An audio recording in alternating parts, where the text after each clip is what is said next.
Pinky derivative still. Loud. Wicked. This is Plomeek's Teatime number 84, and I'm talking about Harry Potter, the Philosopher's Stone, and the Chamber of Secrets. And we're going to continue to talk about each of the Harry Potter movies every Friday, all the way up until the Day of the Dead, which is the day after Halloween, where we're going to talk about the Deathly Hallows. And I normally don't go into a lot of fantasy stories on my channel, so it's about time that I share, the difference, how much I do enjoy fantasy also, as well as science fiction. I'm also a big Lord of the Rings fan, but I haven't talked anything about that either. Science fiction's more of the realistic fiction where we see what we could become, whether hopeful or whether it's warning. And fantasy deals more with the fantastic manner of interacting with the world, controlling it in ways that maybe they're not realistic, but there are still interactions that are relatable. And it gives basically the ultimate escapism. And entering such a well-developed fantasy world as Harry Potter, coupled with the true magic of the John Williams score, which you do not hear here. This is stock music, so I don't get in trouble with Warner Brothers. And actually, I was going to ask you, yes, is there any way to turn the music down a little bit? I'm finding it sure. distracting on my train of thought. Sure. So, okay, how's that? Is that better for you? that's Can definitely barely better. hear it now. Thank you, Jill. Okay. All right. So, and also, and coupled with that, with I guess maybe more than coupled, there's also the production crew who wanted to bring the magic of the books to life. And to what degree they succeeded or not as we move through the movies varies. But the Harry Potter films are just a wonderful journey nonetheless. They're just so much fun, and there are endless things to say about it.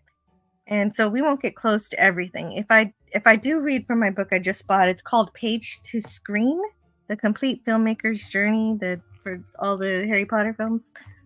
Then Can we see? Can you see? Oh yeah, sure. I could cover my face here. This book. It's a giant book, so I won't have trouble doing that. Nice. So there's that. Oh, I would pick a page that doesn't have pictures. Ooh, very But nice. lots of beautiful pictures and Massive book. Boy, that's a big book. It's huge. Smack somebody in the head with that book. Oh, it's too late now. I could. You're right. I could defeat an intruder with this thing. That's right. You could pull a Snape, That's right. smack a student with that book, and knock him out. Mhm. So anyway, if you want to learn more about how these films are made, this book apparently has everything. And so Eugene Bird was the very first person to leave a comment for me here. He says, Volt 637, lamp, please. Key, please. And so I wanted to read that one first. good And so comment. Harry Potter and the Philosopher's Stone was released in 2001. Thank you for With using the- the proper. Thank you for using the proper name, Jill. Not instead of Sorcerer's Stone. Thank you. Oh, you're welcome. But that's a problem with the Scholastic Book Company, who decided to change all of lots of British terms in the book because they didn't Which is think real- the American Which is really children stupid. could yeah, they didn't think the American children could understand some like that we wouldn't know that baker's opposite meant bakery, even though Vernon gets a donut or whatever he gets. And so I don't know. I wonder know if why they they did that. I wonder if they changed the language from British terms to when they publish the books in Canada, because No, we're they quite didn't. familiar with British terms here. At least I am as a Yeah, Canadian. no, they kept it as being Canadian in the Commonwealth. Yeah. Oh, good. Okay, that's cool. It's good to see you, PvP. How are you doing, sir? Well, it's not been a great Oh. week. I've got some health issues, but I'm feeling much better the last couple of days, so it's all Good. good here right now, Scotty. Thanks for Excellent. asking, by the way. And so the Philosopher's Stone was released in 2001 and directed by Christopher Columbus, who who's been he was a big fan of the book series, even though he's not British. He just went overboard in terms of how much he prepared when he was going to have an interview. He spent 2 weeks making his own director's kind of film script to show his vision of what the movie was going to be. He was And more so than that's how the he got it. director also. He was the producer as well. Yes. Yeah. And Steve Kloves wrote the screenplay. He wrote the screenplay for all but one of the movies. So Oh, that's interesting. So that's which one pretty didn't good. he? Was it The Order of the Phoenix? Oh, okay, interesting. I might be wrong. It's one of the later ones. And then Chamber of Secrets was released in 2002. I'm just getting through some of the basics here, and we're going to Yes, get into the please. discussion pretty soon. Which was also directed by Christopher Columbus. This was his last one, because apparently making these movies back to back each year was very tiring. Yeah, And, I can only imagine. and I get it was- stressed out when I think about it. Mhm. They released And- these like Bond movies. These were faster than the Star Wars prequels. These hmm great. Oh yeah, Mm-hmm. they kept them cranking because they knew the kids were growing. Yes. You know, Right, they right. wanted, They had and they to- wanted they to had to keep fight it that. credible. Yeah, You know, that makes sense. they were still children, even though they were aging faster than the characters in the movies. Mhm. And that couldn't be avoided. After a while, they couldn't keep up. While these are children's books, they're just the thing is, I think sometimes children's books are more mature than adult books for some reason. And That's true. They quickly escalate to young adult books by the middle of the series. Any book that's 600 Oh, yeah. pages is no longer a children's book, I think. yeah, exactly. The themes though, they do deal with some younger themes, like, the fight between good and evil and a coming of age story. But it's also about figuring out who you are, where you come from, and the choices that you make, and how that shapes you. And even though they do start off bright and cheerful over the course of the series, like you said, Tiger Stripes, they do get darker and darker until everything comes to a head. Everything needs to be confronted. And even in the first book, right away, the theme of death is introduced, carried forward throughout, as well as the power of love to overcome evil. And that's So- the power Yeah. of Yeah. love. Ba-ba-ba-ba. Well, it Yeah, ruined it and- forever for me. Jumping it slightly ahead to Deathly Hallows when they had the last Sure. enemy destroyed his death, on the tombstone. So every time, that's a reading that's always on August 15th at Mass. So whenever that's being read, I'm just thinking the Deathly Hallows. It's like, thank you, Rowling. You've given me an association, because that was a beautiful thing. And that's what I think that we love so much about it, is that they do deal with death in a very grown up and rather hopeful way, which is kind of strange if you think about it. But it is a way of coping, I think. That's Oh, and by actually the why- way, Yes. just by the way, True. spoilers for Harry Potter, and I mean that in general. I Oh, think we're that gonna we have a spoil group of this. experts. We are going to be talking about the entire series. Hopefully, we can Yes. focus on the first two movies today. But if there Yes. are things that happen, like, it's fine. It's fine. This is old enough a movie series to spoil the entire kit and caboodle. Oh, Jill's really good about letting us Yes. sidebar. Yes. Yeah. Oh, we can definitely sidebar. But before we do that, I want to go through our experiences with the series. You don't have to say too much, or you can say as much as you want. I found out about Harry Potter in a school magazine. I'm not sure if it was Scholastic, but they were discussing the upcoming movie. So I went to the library to check it out. And even at that age, because I guess 2001, I was 13 or 14. I don't remember. I analyzed the first film to be a wonderful way to bring the book to the screen. I really liked the Chamber of Secrets too the next year. But actually, unfortunately, for some reason or another, after that, I stopped watching and reading the series all the way until university, and then I got back to it again. Wow, what a So- pause. Dang. Yeah, that was.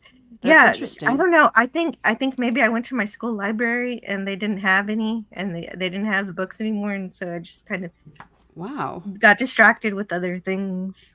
Do you think they were that popular that they were checked out, and that's you just didn't feel like waiting Yeah, for one? Or... I think that's what it was. And I could So have do just you gone remember to my which one you local stopped? library. Do you remember which one you stopped at?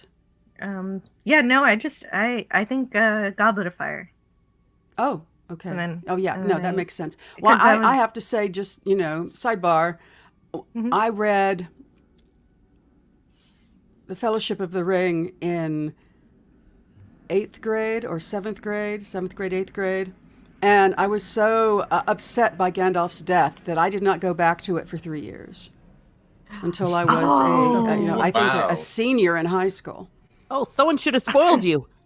Actually, somebody did at the very end, right before I got to the very end. Somebody walked up to me and said, "Oh, I see you're reading the tale of Nine-Fingered Frodo," and I had kind of seen it coming. However, Oh, Yes. Well, I was talking about the fact that Gandalf was going to come back and all leveled up. well, by that time I Yeah. knew that, but I have to. So maybe Jill experienced the same thing because in Goblet, that's where there's really kind of the first sort of crushing death with Cedric. That could be. I don't remember. I don't remember specifically Maybe that it just being sort the of reason. hit you in the feels But- and you just couldn't do anymore. But since you're going, why don't you tell us about your history with Who Harry is Potter and Cedric? how Okay, you I first saw think the I first can- 2 movies? I think I can make it pretty quick. I was just, testing my memory this morning, and I do love books, and I did hang out at bookstores. So I believe I got a heads up about Harry Potter before it was a film. I feel pretty sure I had read the books that were available when the first film was released because I knew what I was getting into. I was doing all the check marks as the movie went on, and this is missing, that's there, this is good, the casting's brilliant, all of that. So I believe I had read as many as were available at that point. And I was a fan. I love children's literature, so there's all that. Very And now I'm nice. done. And Miss Martin Muses? Well, I had just started my teaching career actually when these came out, and there was a huge debate. This is how I got into it because some people were like, should Christians be reading it? Shouldn't they? And everyone was really passionate about it.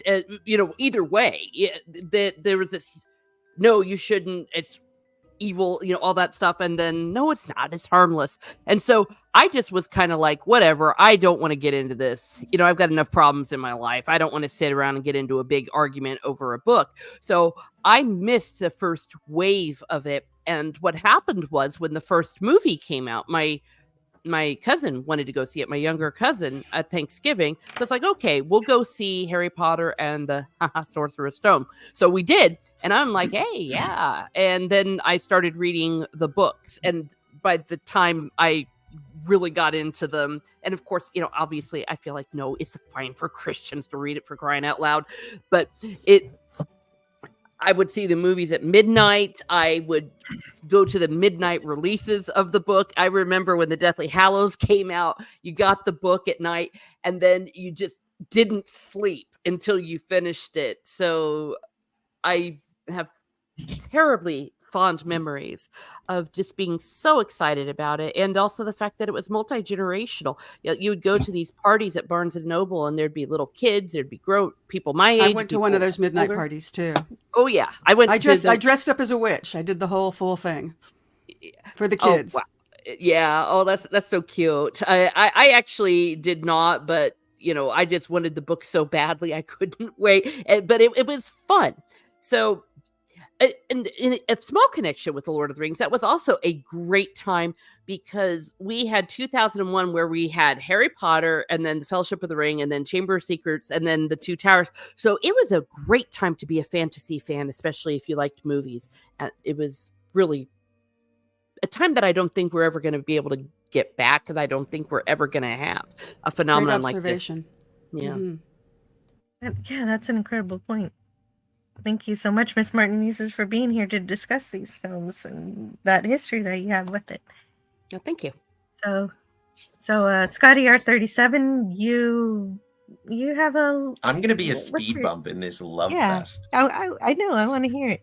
I want to hear. Never you read say- the books. My first encounter with fantasy was reading Fellowship of the Ring, and when I found out about the word 11D, And I was like, that's not a word. So I closed the book and never looked at it again. Always derided it. I don't like fantasy as a general rule. Actually, what I found after watching Harry Potter is that it's not that I don't like fantasy. I just don't like Lord of the Rings. I first saw this movie in the drive-in, and I watched it and I got angry at it immediately because it was better than Star Wars The Phantom Menace. And I was like, this should have been what Anakin did.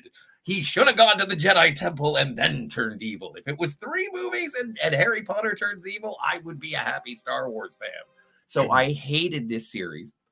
And because of the amount of movies that I have forced Jill into, we had a conversation and I was like, why don't we do Harry Potter? I might as well just choke it down, figure it out, because I've seen some fantasy movies and I like the fantasy movies that I've seen. And it's starting to make me think that I just don't like Lord of the Rings. So Could be. we That could started, be true. hey, I'm just telling my experience, man. You'll have your chance. So I watched this and I am in love. I cannot believe how much I enjoyed Harry Potter and the Philosopher's Stone and Harry Potter and the Chamber of Secrets. This is a really great gift, Jill. Thank you for making me watch these. Okay, my and I'm mouth excited- is hanging open. I'm excited to talk about it because I love these characters. In fact, I would say if you're not a fan of fantasy, and again, I haven't read the books, I would say You really should.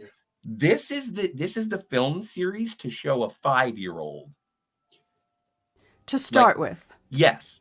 I think this is not only a Just great you wait. story, but a great children's story. It's made for all ages, and I really enjoy it. It is dangerous without being too frightening. Just you wait. Well, I know I'm early yet. I've only seen the first 2 so far. Yeah. Yeah, it But gets darker. let's go. Just- Let's go. just Let's wait start. till This is Wait fantastic. till, So wait till you eat Goblet of Fire or Order of the Phoenix. Then you'll see some heavy stuff. One thing Can't you'll wait. notice too is like the titles of each movie will get darker and darker as you go on. Well, Deathly Hallows sounds like a bummer.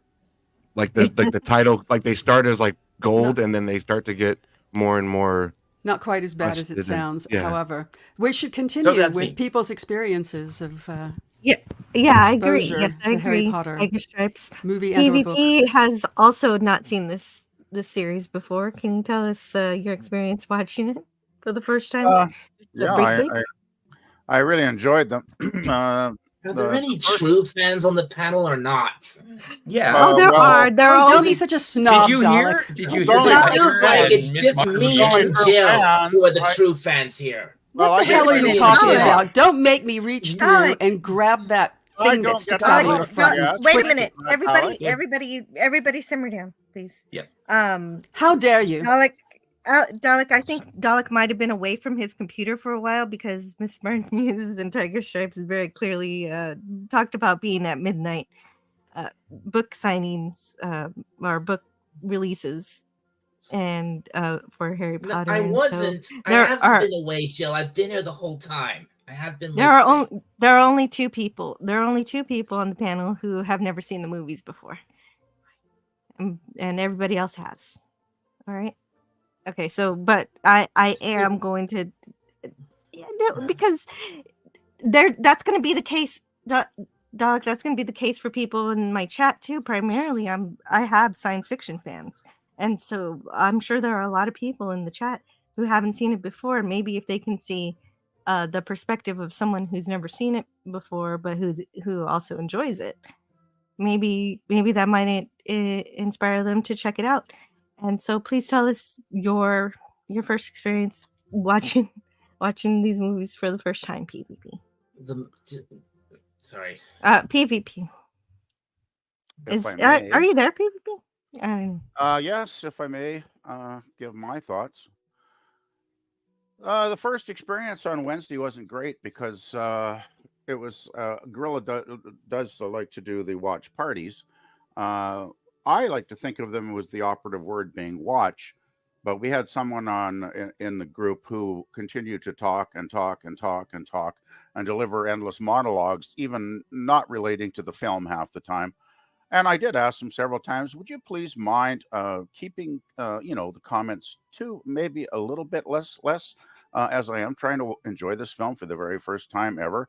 And of course, this person chose to ignore me. And anyway, Gorilla corrected that on Thursday by making it a private invite. So this person was not invited. So I enjoyed the second film much more yesterday.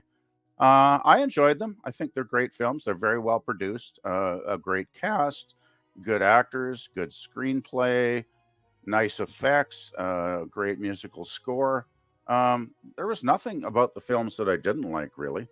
They were very, very good films. I don't have a whole lot to say at this point because, since I've Okay. only been Okay. experiencing them Thank for a you. few days. Thank I'll you, keep it brief. PvP. Okay. All right. And so, Dalek, how did you get into listening to Harry Potter? And speaking of Is it fans just of the the film, you are our only person who's from the country of origin. I So, am. thank you It for looks being here, yes, Dalek. I am. I am. Absolutely. I definitely am. I'm the only true Brit here. Sorry. Anyway, are you asking me when I first saw the films or Well, got into y- Harry Potter as a whole? Because as a whole, unlike please. okay, at least to some of you, I grew up with Harry Potter. I have been a huge fan, diehard fan of Harry Potter for many years since it started. Since I was a very little kid when that first started, and I think the first time I ever heard anything of Harry Potter was I was a small kid in what we call primary school over here, what you might call elementary school in the States, I think. But sometimes I think the teacher would have us gather and sit on the floor, and they would read us a story. And one day they read us chapter 1 of Harry Potter and the Philosopher's Stone, and that's how I first time I ever heard anything of Harry Potter, and from there, I guess the curiosity must have come up, because I can't remember much after that, but I know that that's where it started, and that kind of blossomed into wanting to hear the rest of the story, I think I still have this this audio tape of Stephen Fry reading the story, and that's where I first properly heard the whole first story, and that's what led to me wanting to get the next book, get Chamber of Secrets, and then eventually, and then Prisoner of Azkaban, and then the first movie came along. You bet I wanted to go see it in the cinema. So I went. So I went to see that. I loved it, and it's been a lifelong. It's been a years-long love and obsession, Harry Potter. It just has been, and I still love it even today.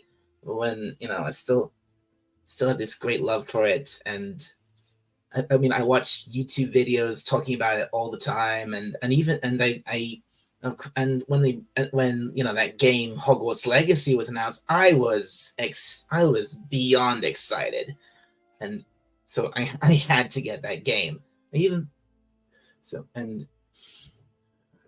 that's wonderful. And yeah, so yeah, the story. Yeah, I love the books. I enjoy the movies. Maybe not quite to the same extent as the books, but they are great. The movies are great, and even they're far from perfect, but I still enjoy them enough. Well, especially They have a really big. Go ahead. Possibly my favorite of them. My favorite. It's ironic, but I think my favorite of the books is Goblet of Fire, but my most hated of the films is also Goblet of Fire. Nice. Oh, can't wait to see what you say about that movie. But not, in a couple of weeks.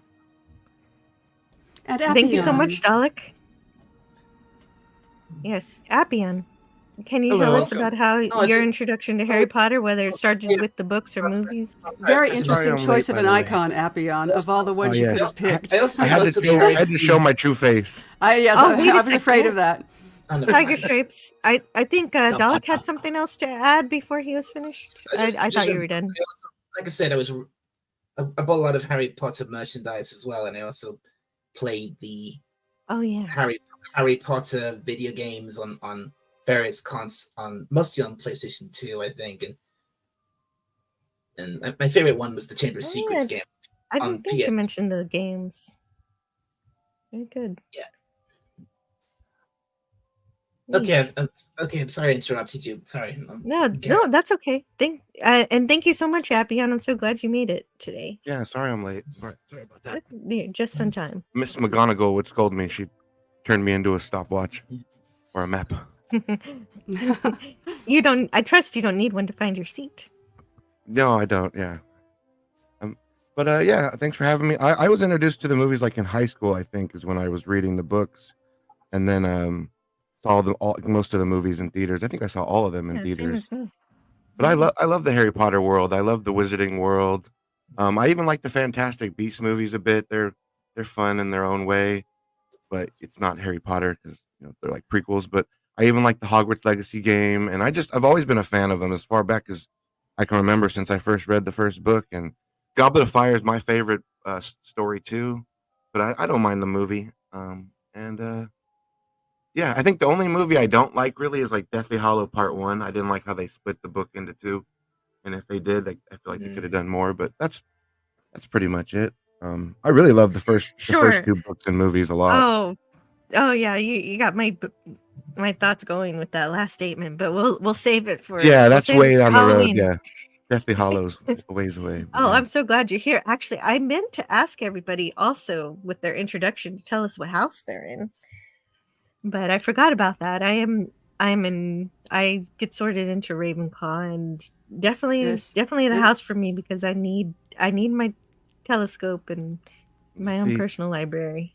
I think I would be Gryffindor, but I'd want to be Hufflepuff because I want to be the most famous Hufflepuff. Put some respect on the Hufflepuffs. They just have like Cedric Diggory. They don't really have a lot of big names. The Hufflepuff need help. So I would try to help lift Hufflepuff up. Well, I did a quiz with Jill to figure it out when we decided to go down this path, and I am a Hufflepuff.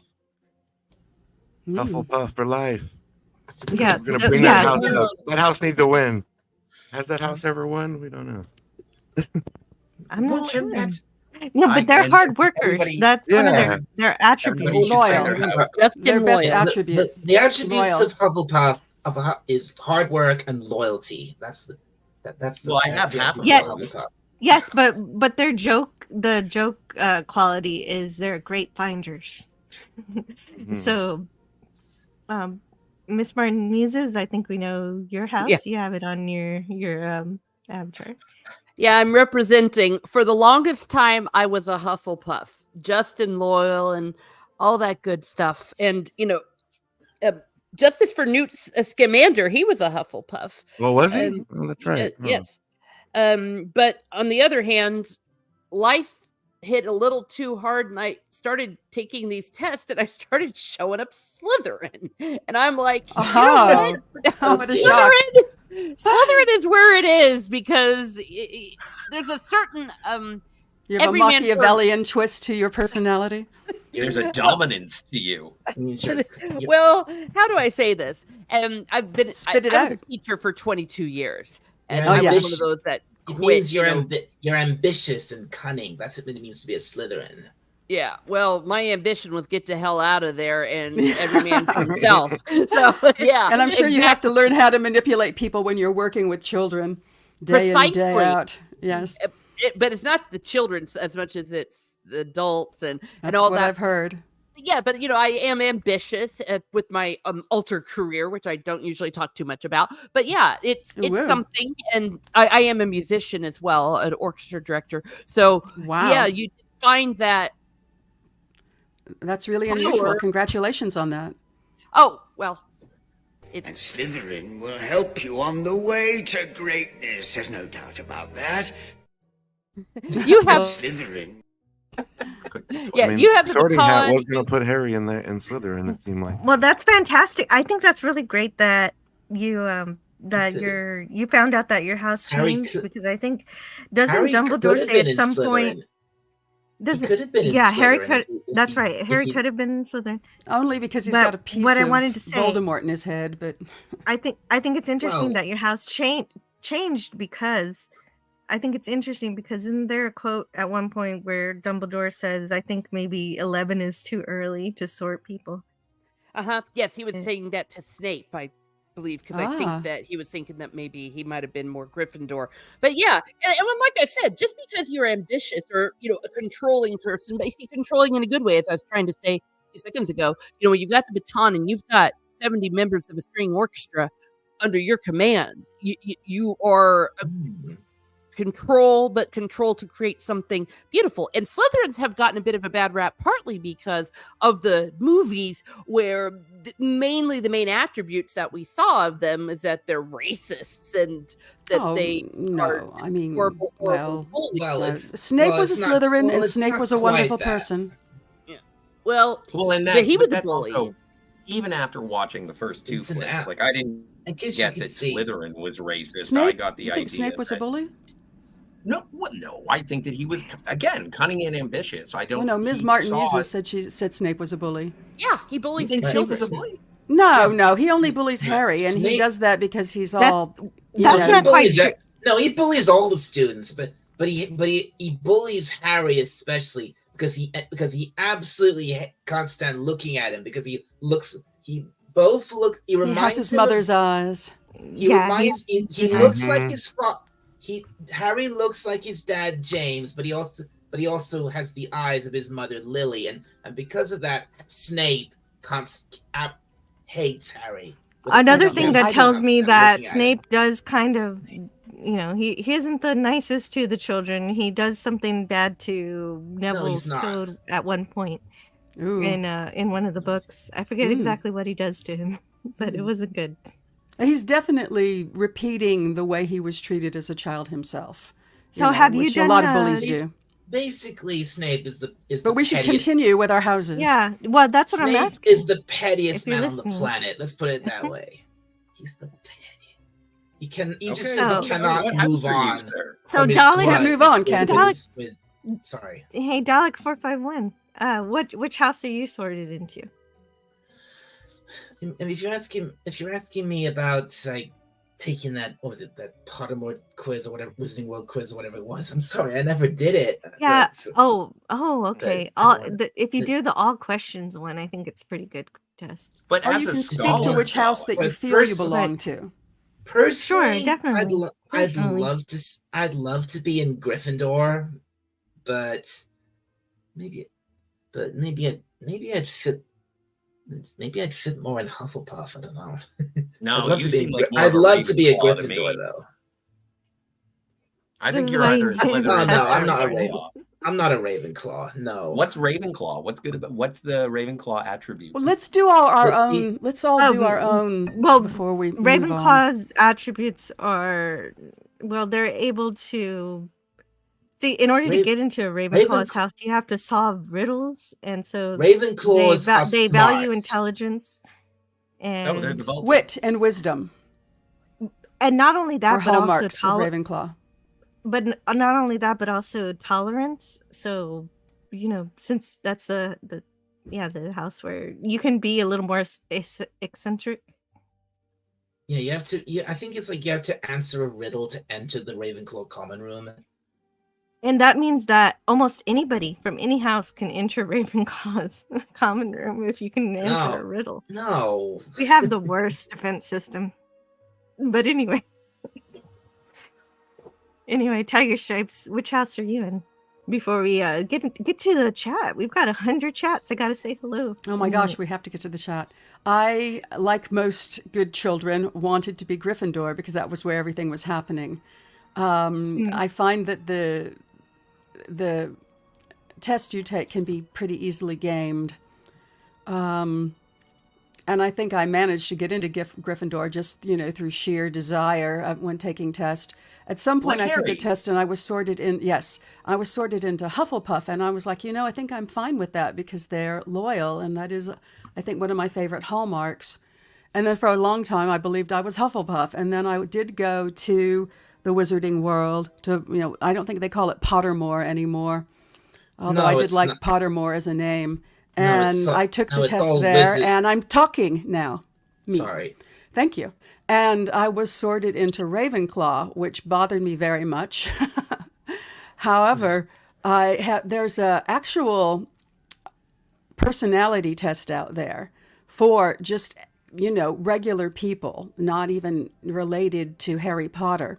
That's me. And it's pretty fascinating because there's 4. I took one recently where there's 4 categories, and it's pretty obvious how they relate to the houses in Harry Potter. One is called Upholder. There's the Obliger, the Rebel, and the Questioner. And it's pretty clear that they would be Gryffindor, Hufflepuff, Slytherin, and Ravenclaw. And I did come out a Questioner. And I think back on my life, and there's been many times where people got very annoyed at me because I asked so many questions in different situations. I never seem to stop having questions. So I think I have to be a Ravenclaw, even though I don't feel like I'm smart enough. Oh. No, that I don't think it's Oh, I think it's do. not a I matter think of they definitely intelligence. have the edge on intelligence in Ravenclaw. That I think we can all agree.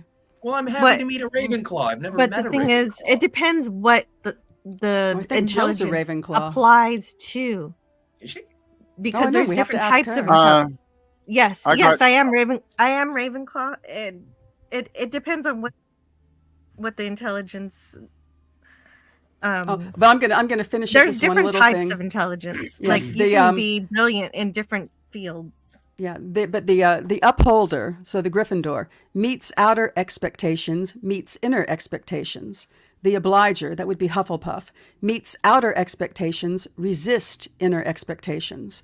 The Rebel, which of course would be Slytherin, resist outer expectations, resist inner expectations.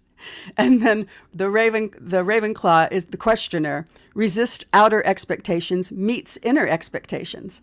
So there's all that. So I'm done with that. But I just thought it was so funny that it turns out there really are sort of 4 personality types, and how brilliant of J.K. Rowling to sort of recognize this. Did she do her research on that before she came up with the houses? It's just fascinating.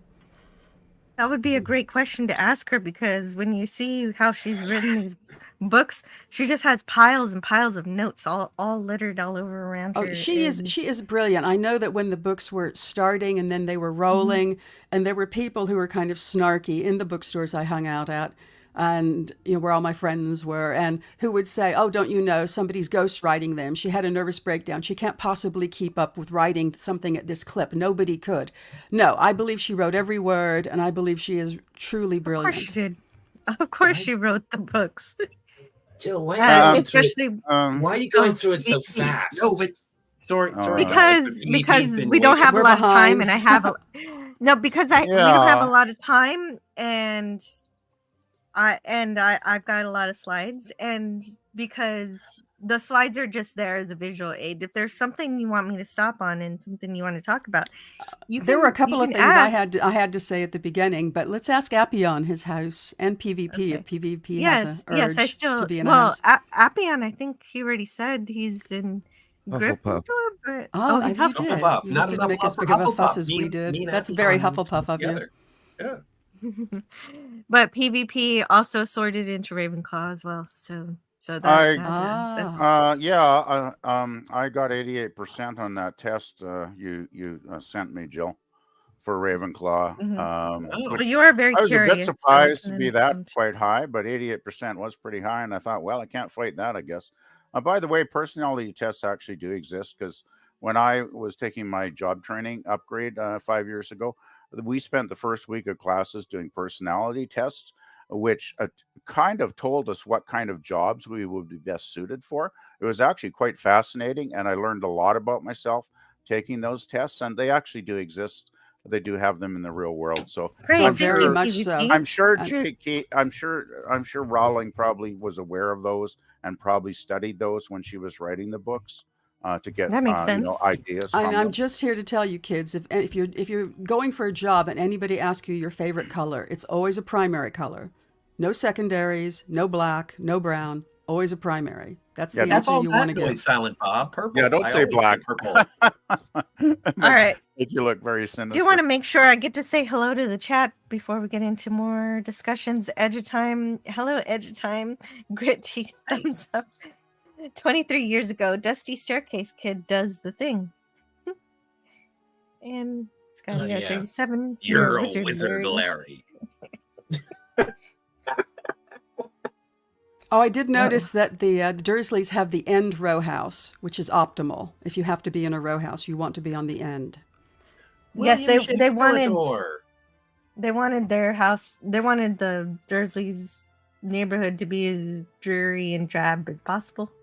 Mhm. Yeah. But, and in comparison to the Wizarding World, and William, wait a minute, you're Shake are you? Shake Skeletor. You're not Shake Spielberg anymore. You're Shake Skeletor. That's It could be a different interesting. William. It can't be a different William. That's the same William. Okay. How? I think. I'm guessing. Well, and But he says, "Great series here. Have fun." And Yeah. the Goddess Legion, right? Yeah. Are Oh, Muggles yeah, I allowed in didn't the get to say chat? goodbye. Yes, Muggles are allowed in the chat. You don't need to Well, be a not Harry Potter according to fan to enjoy Dollar. this. No Draco Hello, Malfoys here. Tim. Oh, Wait, Well- I was referring Hey, to the Jim. panel, not the chat. Oh, fair enough. Fair enough. That's a good and answer. and you can be, you can have a story arc too, even if you are a Draco. Gorilla's random thoughts. Hello, Kapla. Kapla. I pre-bought a lottery ticket before the stream, and nope, Jill won't swear this stream. No, she will. She will. Probably not. No, I'm gonna make it. We should all be on our Um, best. please- Yeah. Jill subscribe swear and never. Oh no, it's happened, and every time Oh, it I've does, heard it. Gorilla buys a lottery ticket. Hey, a Herc 130. Hello to Herc 130. I want to make sure I say hi to everybody, like Canadian That was Spider-Man. yesterday, Good Herc. morning. Good morning, everyone. Oh, what was yesterday? Talk Like a Pirate Day.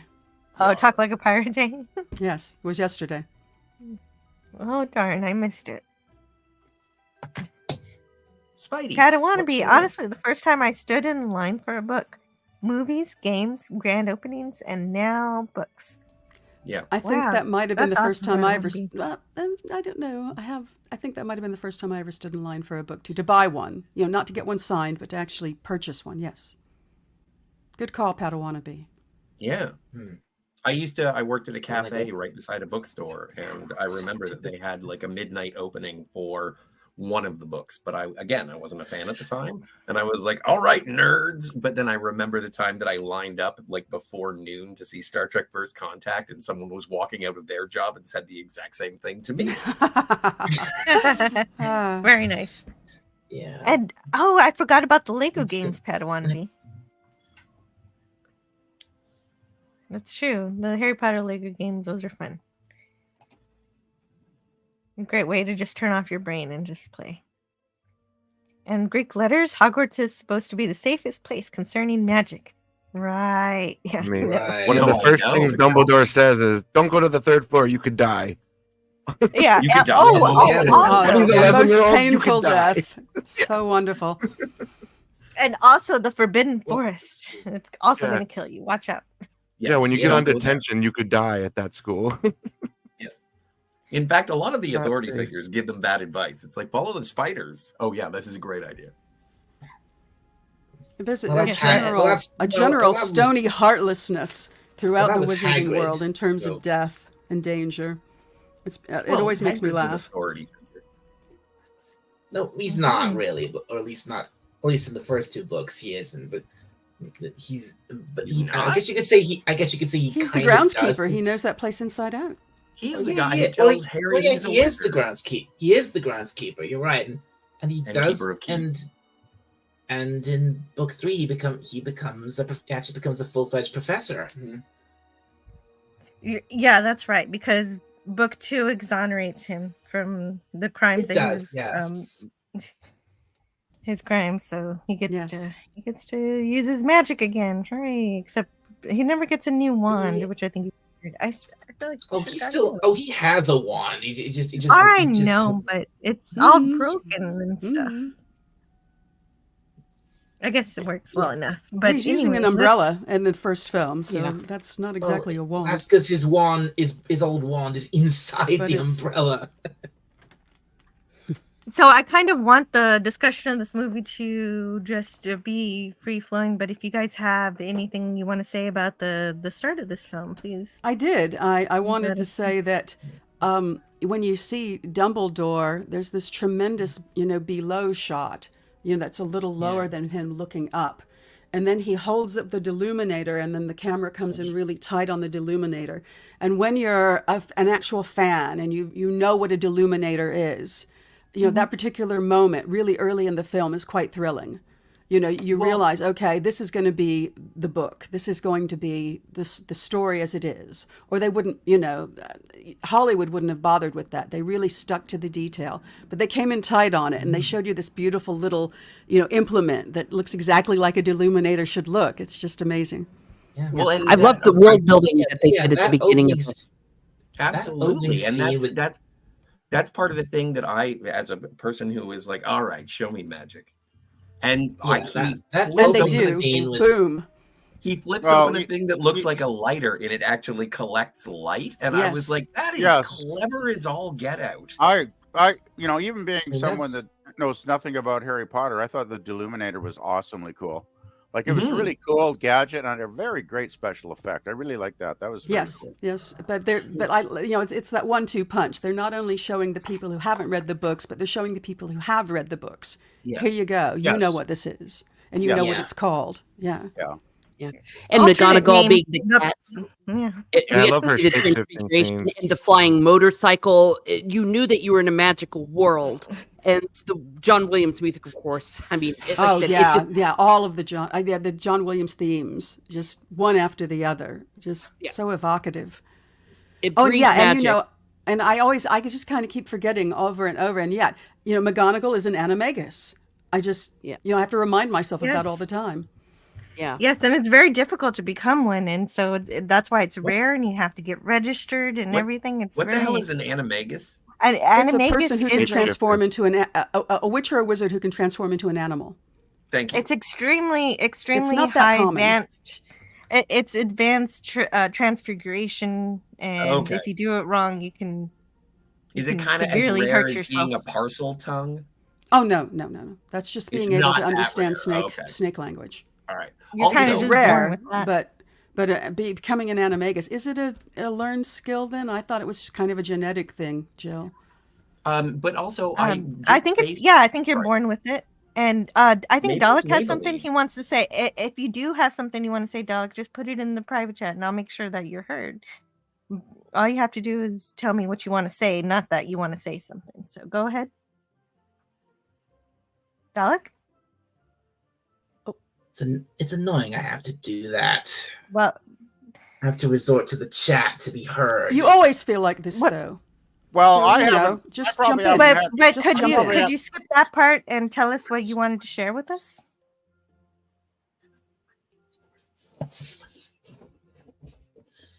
Okay, sorry. I just wanted to say, yeah, that opening scene with Dumbledore, it is such a classic moment, and obviously, when I first saw it, it was like, oh my God, it's Dumbledore. It really, and he looked he looked perfect as Dumbledore. What's his name? Richard Wilson was his name, or was it? Richard No, Harris. Richard Harris. Sorry. Yeah. That's his. He just looked at. Yeah, that's Dumbledore. And then he lifts up the deluminator, and it was such a magical. Yeah, it was a beautiful moment, and it's like, yeah, and yeah, this is the world. This is the world of Harry Potter. This is it. It's perfect.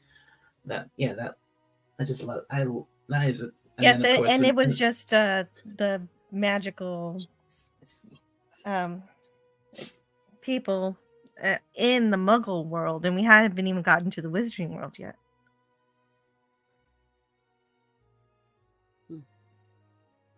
I love the Muggles. I think that the Muggles. Yeah. They also be showing the contrast. Now they were very comical, they were very over the top, but you see the hatred that they have for magic, and of course we learn later that there was something more behind it. But I really enjoyed the Dursleys, even though they were quite verbally abusive to Harry and making him physically be too. Yeah, he was like a Charles Dickens orphan. He was Oliver Twist. Perfect. But the whole scene where when the owls start coming, that's when you start to see the fear, especially in Dursley's eyes. And it was like, yeah, these people are not just hating magic; they're afraid of magic, and maybe there's something behind it. Yeah, so I thought that it was very, very cleverly done. And you know that they did work with Rowling. Like, she had them put in things because they were going to pay off. But my favorite line, one of my favorite lines of the whole movie is when he goes, we're going away where they can't find us. Mr. Dursley says that, and Dudley just goes, Daddy's gone mad, hasn't he? And I'm like, I can relate to that. Oh, dear. Moves the Yes, whole family absolutely. out to an island in the middle of nowhere to get away. Yes. If Right. he really hated Harry, wouldn't he just let him go to the school? That's the thing I always wonder. It's like they kind of love Harry in their own weird way, because if they hated him, they would have just let him go. They didn't. They do Right. not love that. They do Yeah. not No, they love don't. Harry at all. I think Yeah. And why didn't they They just let also him go want then? they want that complete separation from magic, because They they want are to- aware that magic is real, and they just want nothing to do with it at all. So they don't. Exactly. But I they think also they're very- are doing it to sort of spoil it for him, I think What they- the- I think they're they are very trying much- to- They are quite hateful people. It's They are it's very good. much afraid of the It's magic. put quite well in the book that in the book it's put quite well that what the Dursley want to do thought they could do by mistreating Harry so badly and favoring him their own son so much over him is they could make squeeze the magic out of him, make him be like them and not be as they would put it, a freak. well, and they were essentially forced to take Harry, and they didn't exactly want to. Exactly. And, They for didn't want Harry, reasons you're right. They Later, didn't we're gonna want it. find out why they had to. And But- so it wasn't really by choice, but they figured if they're gonna have him, they don't want him doing any magic, none of this. But the Yeah. letters have a different idea. But I did notice right from the jump with Richard Harris and everyone, and then all of the actors, particularly the adult actors, you can really hear the stage training in their voice. Just, every word they say is important, particularly in the very opening sequence where they're leaving Harry on the doorstep. It's just beautiful. I never saw that when I first saw this film. I never saw that bit with Petunia and taking the letters out of the eggs. That wasn't in the film when I first That's saw the it. extended edition. Yeah, that's- Yes, I've got the extended. Yeah, That's I've got to get a copy. interesting. I've got to get copies of them too. I really want to have them. That was the one Gorilla showed. Thankfully, I was glad he showed the extended because it was Yeah, fun seeing the egg they're- scene. Yeah, they're better. There it is. Yes, they include more. I love the owls with the letters too. I think this is hilarious here. I just, it was so good. The visual really this- matches what's in the book too. It's just it's Oh, everything you cool. want it to be. This Nice. scene is iconic right here. Mhm. With all the letters out of the fireplace, and You Harry mean mischief jumping around managed. Yeah, it's iconic. And there he is, going mad. I'm just That's wondering that's the shot. That's the moment. Look, Mad on a Sunday. how many of the owls were real and how many no were post CGI on owls? Sundays. There he is. There's my A lot line. of the effects in Harry Potter are practical. Many of them. Most I of heard- it is yeah, I practical. heard- There's some Yeah. digital I stuff, heard- especially I with the heard- Quidditch. I heard some lady actually trained a lot of the owls for the film. Like, I don't know if that's true, but that's what I Oh heard. yes, That's Oh, true. yes. yes. That's true. There were, Most of the owls are There real. were plenty. Yeah, there were plenty of real owls in these films. Nice. Well, they look real. That's why I was wondering, because I thought if that was CGI, it was very well done because they look like real owls. So okay, that makes sense then. Yeah. Oh, I had a few clips. I didn't play them. Ah, Professor, I would trust Hagrid with my life. 36, but last year I had 37.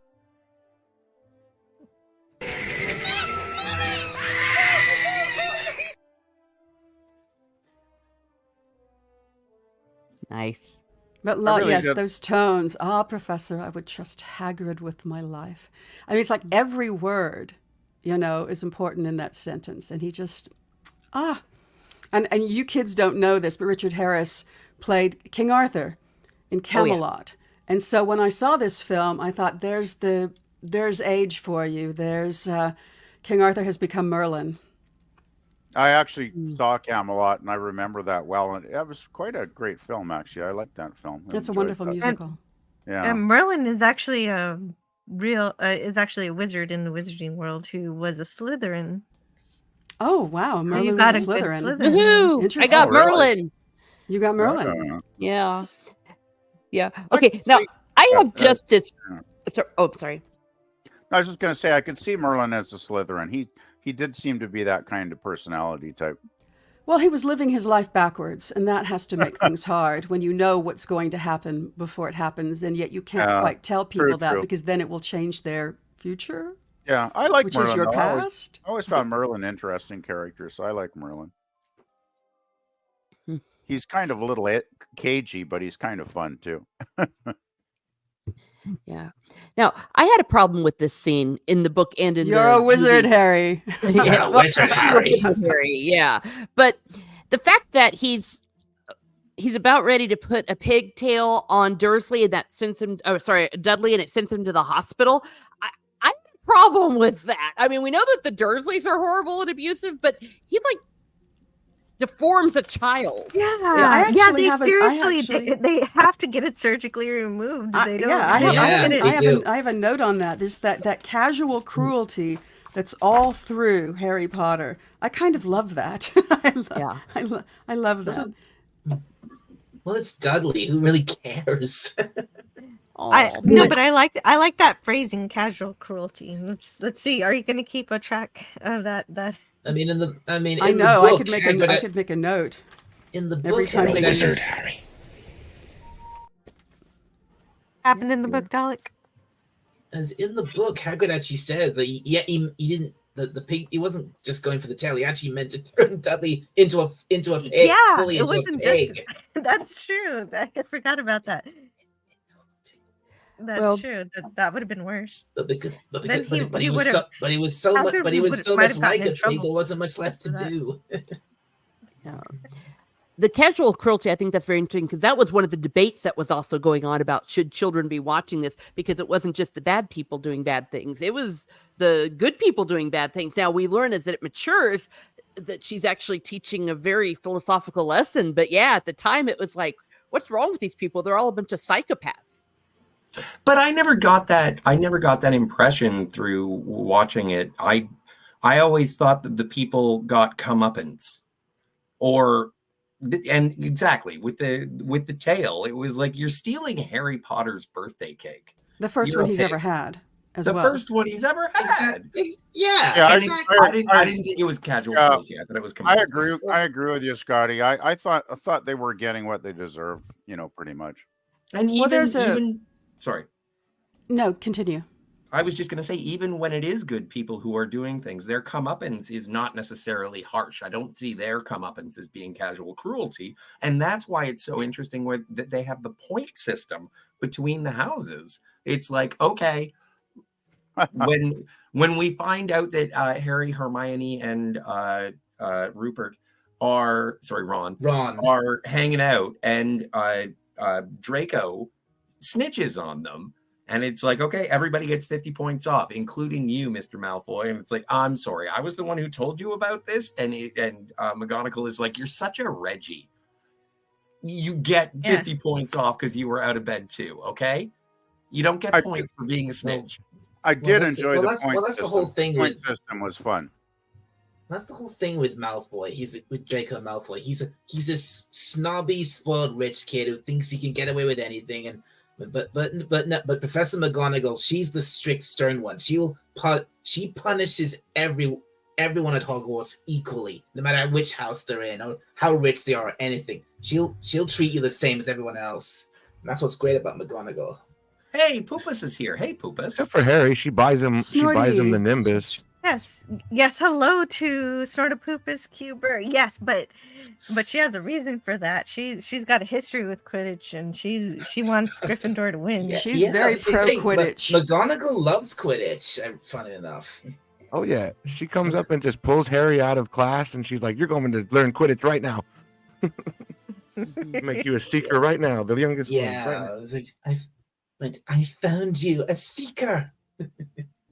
which was such a thing, because usually first year is not allowed to join the Quidditch team, but Harry was such a special.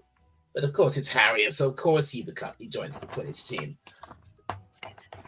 It's in his blood. Greek letters. I just want to say Greek letters. Snitches get stitches, not 50-point reduction.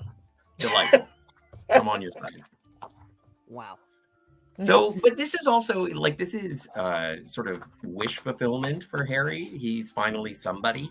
I do have to wonder where they got all that money from. There actually is an in-canon explanation for that. Apparently, James's family, the Potter family, or James's family, they were the creators of this stuff called Sleek Easy's hair potion, and that's where they made all the money from. Yeah, there was inheritance definitely from. Yeah, I remember there was some kind of substance. Thank you for remembering. Well, it couldn't be Lily's side because Aunt Petunia is not a wealthy person. I don't get how any wizard could be poor. Because they have that spell where they could like duplicate things. You could like have one gold coin and you could duplicate it. Yes, we heard you. We heard you when you said it before, Dalek. How could you be poor? Sorry. Well, that's a good point, Appian. But what happens is that duplicated gold won't last that long, so it evaporates or turns into water or something, I believe. But it's like fairy gold. I thought that's what the Philosopher's Stone did.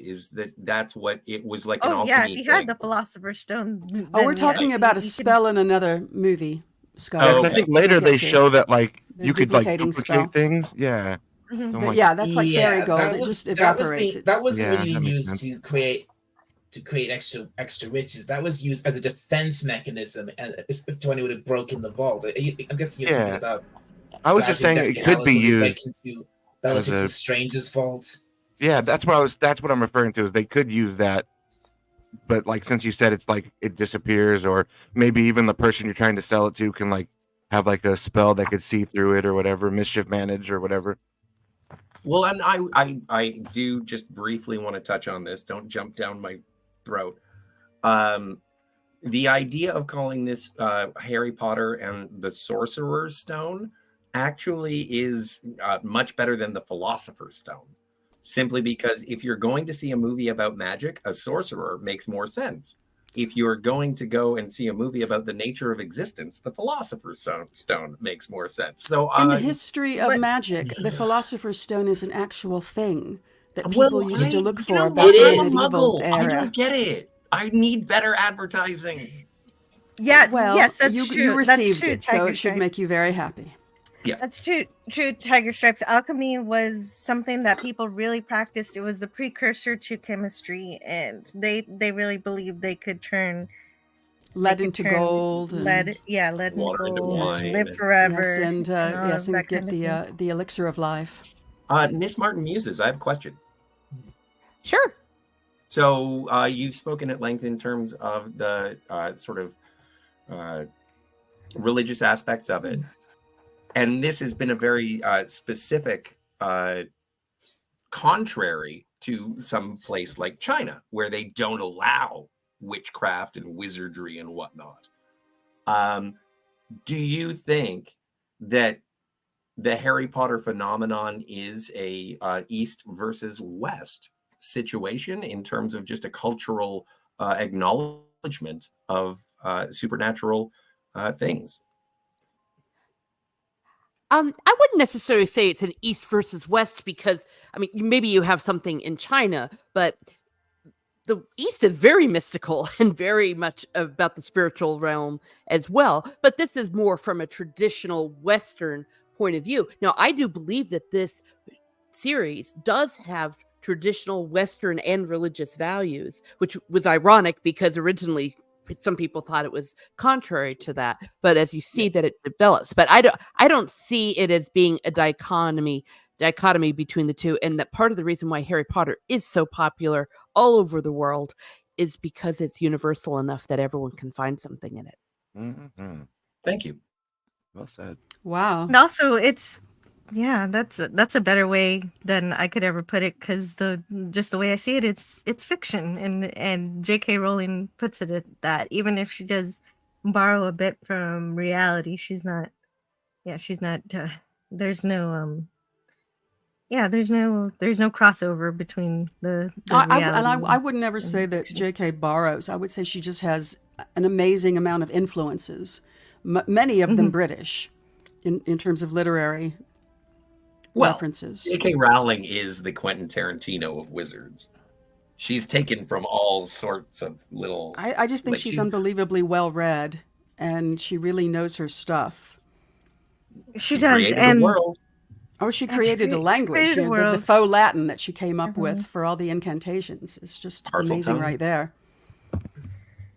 Yeah, she worked very hard on, like, all of the words that you see that are made up for this world definitely do have Latin origins and Latin oranges. I would love Latin origins. Be nice, be polite.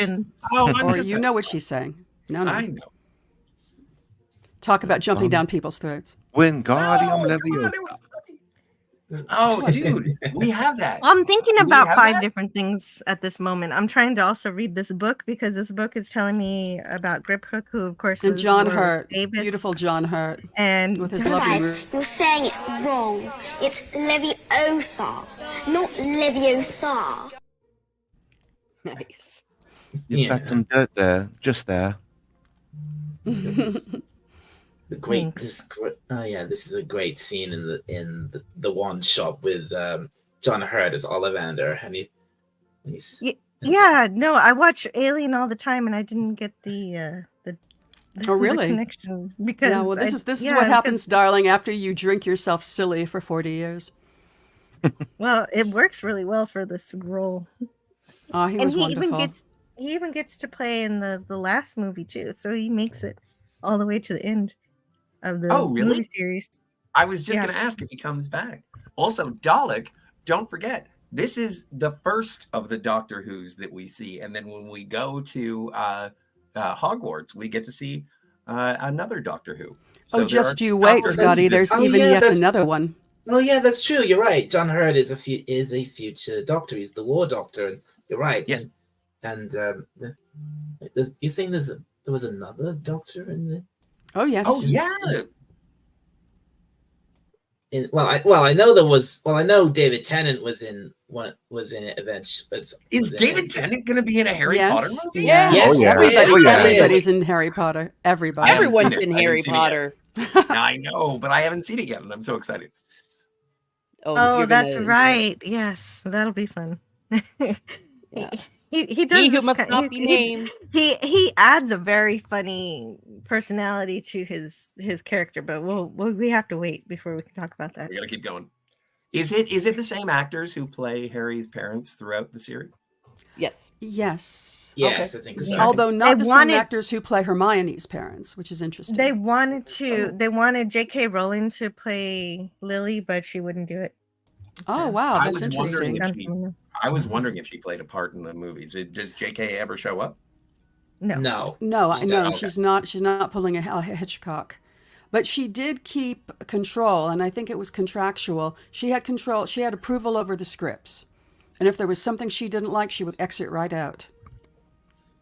Makes sense. Also, big ups to Robbie Coltrane. I know everyone's already said it, but darling. It shows you how flexible she really was, because she did let them make lots of changes. And I also like how she would let them cut things, but she would not let them put things in that were not originally from the book. Yes. I like how they have the same actor as the platform conductor in the second movie as Yes, I like that That was continuity nice. too. well. Are these real twins? Yes, they Yes, are. they are. Great. And Aren't you they call gorgeous? yourself All Mother. I love that scene. Yes, Yeah. they're so doofy here, and then there's a point, in the Holy middle of the movies where you're like, oh my god, those Weasley twins are hot. Oh, what am I feeling? No, it's wrong. Oh, Fred Ah. and George, they're awesome, both in the movies and the books. They're I awesome. do. I was age appropriate, so it was okay for me. Yes, I you were. do think that Ron's mom has got it going on. I have to say, I'm attracted to She's this. an I had amazing a feeling. character. I'm I happy had to a hear feeling that. you'd like her. Yeah, he gets more to do later. So who are Yeah. you saying that Why about? am I Who not surprised to are you hear saying you that say about? that, Julie Scotty? Walters or Molly Weasley? Oh, all of the above. Yeah. Wicked. Yeah. Molly Weasley is awesome. Well, all of the Weasleys That's did the such a moment. good job with the Weasleys. Yeah, I love And the whole really- Weasley family. Yeah. And from that, a lifelong friendship was born. Mhm. Yes. I was just going to say the same thing, Dalek, is that I love this sort of first meeting, and this is how these guys hang out all the time. It's like, you got room? Yes. Will you buy all of the candy? I have a crumpled sandwich. And it's like, I will buy all the candy. Well, Yeah. actually, Ron doesn't. He's like, "Oh no, it's fine. I got this sandwich. I'll be okay." And Harry, We'll take the lot. he doesn't really buy all of the candy, but he does buy some of. Yeah, everything. one of everything probably. Yes, Yeah. I Yeah. got one of everything. Yeah. Yeah, and so typical Padawan boys. says, "Yeah, go ahead." I was just gonna say, in typical boys, then the next scene you just see them just pigging out and just eating all this candy, knowing they're gonna get a tummy ache, but they don't care. It's Yeah. very natural what's happening. The way Are it these is. real Now- frogs? Yeah, this is a question. Appion, you're on the nose. Oh, is that what you're gonna say? Oh. I was going to ask They're about the just chocolate frog. Yes. They're just bewitched. Yeah, and They Ron's only like, got "You one to really do it jump for in the 'em." collectibles. This is Yeah. this is such an interesting twist they put in the movie that the chocolate frogs are magically animated, so they're alive. I don't think they did that in the Yeah, book, that's but No, it was they- a great, no, they- nice touch for the movie. That it just lips up and loops out the window. The I love Padawan this says, friendship. Sorry. "This is the quintessential good versus evil. It exists in everything. If someone says there isn't that thing, it's a closed-minded approach." Dursleys. I Yes. say it doesn't exist, therefore it doesn't exist. So that's a good point. And Even before we butterbeer get has to- its costs. Yes, Before we we, get to we you, have Jim not. Gray, Yeah. I just want to say Yes. that I think that, and this is something that I wanted to admit publicly, is that my distaste for the Harry Potter franchise up until yesterday has been making me a Dursley. And I don't want to be a Dursley. Dursleys are Oh no, yeah, douches. nobody No, wants you to be don't a want to be a Dursley. Dursley. No one wants to be a Dursley. No one should be a Dursley. Open your mind. That's right. And the the Padawan, but we haven't gotten to butterbeer yet in this either of these movies. But Nope. yes, we're gonna get to it soon. Can't And wait. yes, it does have its costs. It does have like about 2% alcohol in it, so it's not completely without, like, I guess Yeah. Europe has different ideas. Yeah, about liquor. there is. Yeah, that's the thing. There is alcohol in it, but it's so minuscule it has no effect on anyone who drinks it, Children. except house elves. Yes, we'll mention the absence of Winky when we get to it. Hmm. And Greek letter says a small person that combats against Combat. great evil, combats against great evil, a sinister person that turns out to be good, an elderly wizard that provides sage advice, an evil character that has a tongue in his names. I know that. I mean, Mm. what a Oh, villain! okay, okay, What a okay. villain in the world, though. Like he has everybody's afraid to say his name. Yeah, they Lord say of the he Rings. was- Yes. Yes, And I'm sure those that are influences. of Rowling course. Definitely was inspired by But she Lord was of the also Rings, inspired by possibly. Kipling and many other, even older, much older than Lord of the Rings influences and I've literary never asked her references. if she was inspired by Star Wars, because I felt Well, a she little does. bit of that too. They do say dark side in this movie. Like Hagrid's like he turned the other wizards to the dark side. I'm like, oh, okay. Oh, the twins have As well as in real saying life Dark Lord. I mean, podcast. there's only so many words in the world that you can use to express something. That's cool. I didn't know they had a podcast. I got to go check that out. Ron's mother reminds me of Kitty from the 70s show. Yeah. No. Thank you so but much. Maybe for you. Yeah, Eugene Bird, thank you so much for the $9.99 super Ooh, chat. ka-ching. It's not in question. JK is a genius and a beautiful woman and has created great joy for literally billions. If you can go to Orlando, Florida and have a cauldron cake and butterbeer in Diagon Alley. There's one Yes, in Los if you Angeles can. too. I That would haven't be been to that. Yes, I haven't that been to would the be- Wizarding World yet. I'm really dying to go. That would be. I have. would love. I'd really love to go great. to that. Yeah, it's The killing me. I have an Harry interactive Potter wand and world. everything. I would love that. Would Yeah, recommend any- if you do go, I recommend the The frozen Florida is supposed to be butterbeer. better than LA too. Oh, frozen PvP. butterbeer. Mm. PvP. Do you want to go to Orlando? Versus the regular. You want to go to the Harry Potter Wizarding World? Well, if somebody will pay for my passport. Yeah, me too. Me too. Okay. Damn passports, let's it's too start- expensive now, man. Let's get just a walk order across. going, and you guys, like everybody, pay for me and PvP to meet in the Wizarding in Diagonal Alley. Eugene Bird sent another super chat for $9.99. Thank you so much. Ka-ching. Eugene Bird is you're making so this happen, generous. people.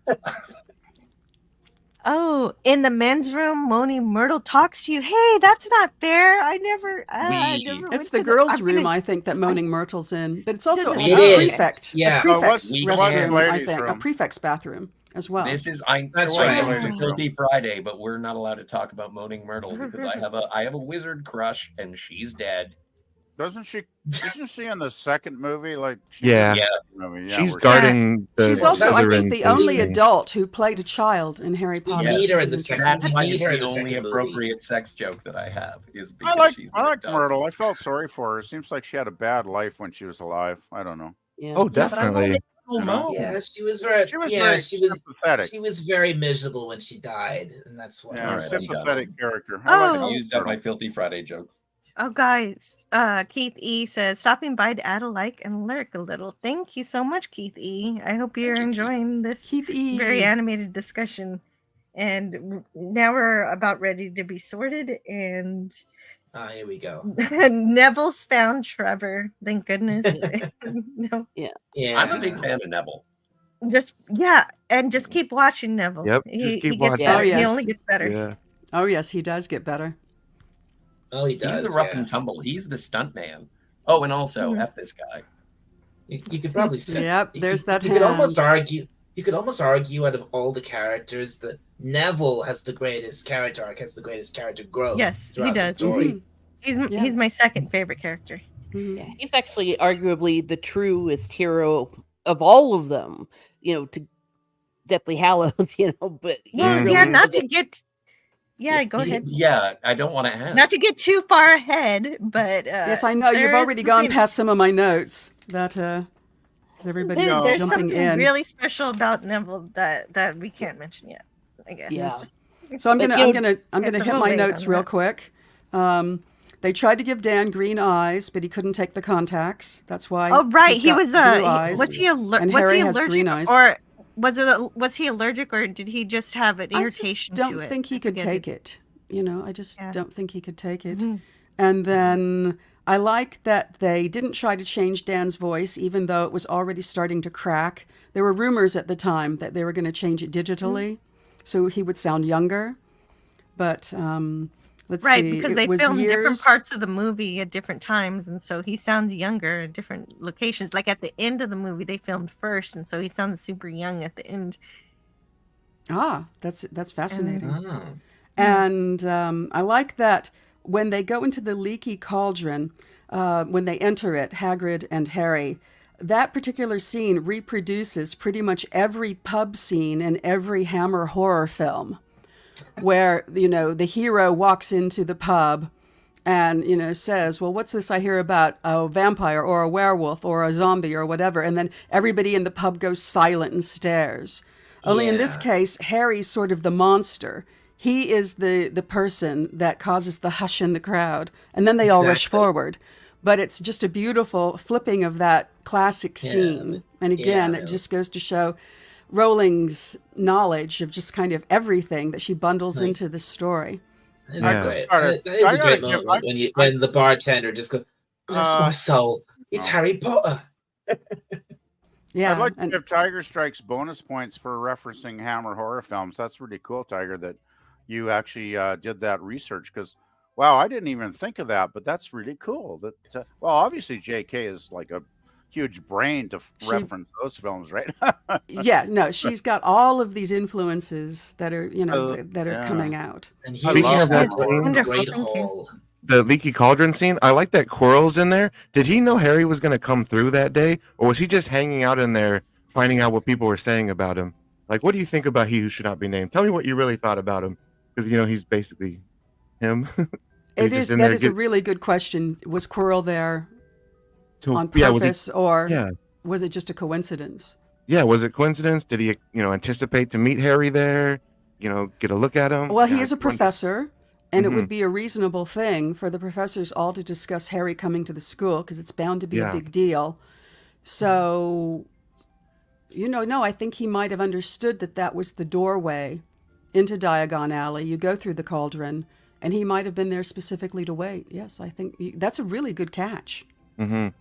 I always wonder, like, is he trying to test out, like, what Harry's, effect is going to have on him when they, like, lock eyes for the first time? Or when Harry looks upon, Quirrell's head, because we all know Quirrell's head is more than it seems. Yes. So, Yeah, and interesting stuff. in the movie, it seems like he's already got Voldemort, a part of him, and I don't think Yeah. the order might be a little different in the book. I think I'm not entirely certain on this, but I think in the book it wasn't fully certain yet if Voldemort had actually possessed Quirrell yet by that point. Yeah, Harry no, first- you know what? I think it's very definite, even in the movies, that he hasn't possessed him yet, because we see him just free floating around in the Forbidden Forest. No, I think that Yeah. Quirrell wears that turban for a reason the whole time. Yeah, I You don't know, think he but could it's detach just so himself weird. and then reapply? Well, the turban. I agree with Appian. Well, again, I think in the book the turban isn't mentioned until after Harry gets to Hogwarts, not when he first meets him. I don't know. So- I personally feel like yeah. Voldemort's already a part of Quirrell when they meet at the Leaky Cauldron, but I could be wrong. Yes, absolutely. I Well, concur. definitely in the movie he is, because he won't touch him. Remember, he tries to hold Yeah, out his the hand, touch to thing, shake his hand, and exactly. he's like, no, won't touch. Okay, Yeah, that's but good. it's Yes, kinda I like think a you're right. Yoda- I think they do meld it together all in. It's kind of all like a in- Yoda all in. Palpatine thing, which I think that they respect a little bit. Because I forget when Harry's scar starts to hurt, but usually that's his spider sense that he's close to. Whenever Voldemort, he locks isn't it? eyes with Voldemort, it's supposed to like hurt. Oh, okay. Yeah, Okay. yeah. So that's It's the when- rule. Okay. When he's near Voldemort or when Voldemort is angry.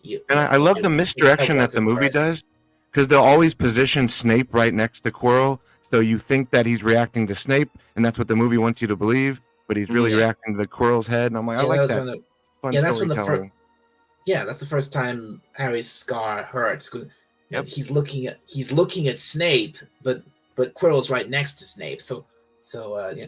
And so Well, that- I so do, that's- and also I know we're That's not even at the different. Quidditch match, but like Alan Rickman, and you assume Alan Rickman's going to be the bad guy because he's dressed Yeah, like That's that right. guy. He's a Misdirection, Slytherin. like Appian said. Yeah. And The that's misdirection. what's really Brilliant. great about all of the Harry Potter books and things, is that they're really wonderful at setting up mysteries and leading you in one direction, but really you don't really get I the whole can't- truth until I later. can't wait to get to Gary Oldman. Yeah, oh man, That's what we Yes. made it. so Oh, good. just you wait. Just you One of the wait. best Okay, and characters. so this is my opportunity, because I have a little note here that I wrote where I was talking to a friend once, and this was way back in the day, and I did relate to Hermione, largely because of the hair. And I said to him, my friend, I said, "What do you think Hermione's stuck up?" And he just took a beat or two, and he's like, "No, know it all." So Yes. there you go. Yeah. Yeah, Yes. she's going for valedictorian. If Hogwarts has a valedictorian program, Mhm. Hermione's in there. She wants it. Yes. Oh, I'm going to back it up. I have one more note. When they were in Gringotts, it was a little, Ms. Muse mentioned how the Slytherins were racist. And I have a little note here I wrote, it's a little speciest of Hagrid to refer to goblins as beast, not the most friendly Yes. of beast. And Yes, yeah, and it's kind of interesting. The that's very casual absolutely, specism. That's Tiger a Stripes, complete. I refer to you as that a is beast all the time. no. Tiger Stripes is completely correct. This is actually a theme within the Wizarding world that they do not seem to have the same respect for other magical creatures, especially the ones who can perform magic. Oh. Maybe even more better than they do. Like the Well, goblins, have no house re- elves go- are Goblins have zero possibly respect for wizards either. Yeah, that's okay, true. but the goblins and the house elves Goblins are racist. extremely powerful, and they're not allowed to have wands because of They don't. because of Well, they don't need wizards. wands. They don't need them, but would they choose to have them if they could? This is It's kind of a very strange PvP. Can I have a rules that go sidebar down. with you? What's Are you that? still there, PvP? Yeah, no, Yeah, just I'm in and out. I got stuff to Look. do. yeah, no, before- it's cool. I just have a question for you, sir. Is it weird getting into a fandom when so many people know so much, so many ins and outs, and you're just like watching it and you're like, I enjoy it, but there are groups of people who have woven this into their actual existence, and I'm just curious, how do you feel? Like, I'm new to this, and so I'm just wondering, how do you feel about sort of walking through the swinging doors of the Harry Potter world? Well, I'll tell you, if you want me to be honest, I'll tell you exactly how I feel. Sure. I feel like an outsider, to be honest. There's way more knowledgeable people here than I am, and I have no problem with them discussing their knowledge. In fact, I enjoy hearing other people's knowledge because that's how I can learn things. But at this point, I don't have a lot to contribute, which is why I've stayed muted a lot. Best way to be. So yeah, but No, but it's not again, easy to come it's in not. when other people, because some other people make you feel maybe like you're, not a true but fan. no, but this is why sorry, Jill. Let's not focus on that and compare. Let's pivot away I'm not from focusing on it. I'm not focusing on it, but this is also why I It really wasn't enjoy. that's why I muted myself. really enjoy this Didn't want to be movie a part of because that. it is a first year situation. You are learning the things. I feel like a first year in I enjoyed the Hogwarts. movies. Yeah, I enjoyed the Me movies a lot. too. So That's good. it is kind of like fighting against the seniors, but there is so much to learn, and I'm so looking forward to it. And that's why. And Jill, there's the second Doctor Who. Walder Frey from Game of Thrones also. What? Yeah, Yes. from Game of Thrones. He played William Hartnell's first Doctor in what is that? It's like the last Peter Capaldi Doctor Who. Oh, super cool. Good eye. What was that last one called? David Bradley is the actor's name. Yes, David Bradley. The guy who played Filch played the first Doctor in that story. Wow. See? I All have of no this, idea. even It's the all new connected. guys can provide some knowledge to the old faithfuls. That's why Dumbledore You first is years. awesome. We're all sharing. Am I yelling? I'm sorry. Well, that's We're all that's yelling the whole point of because we're this so live stream exciting. is this is super the shot. exciting. Rickman. Alan Rickman. Oh my God, is my incredible. heart.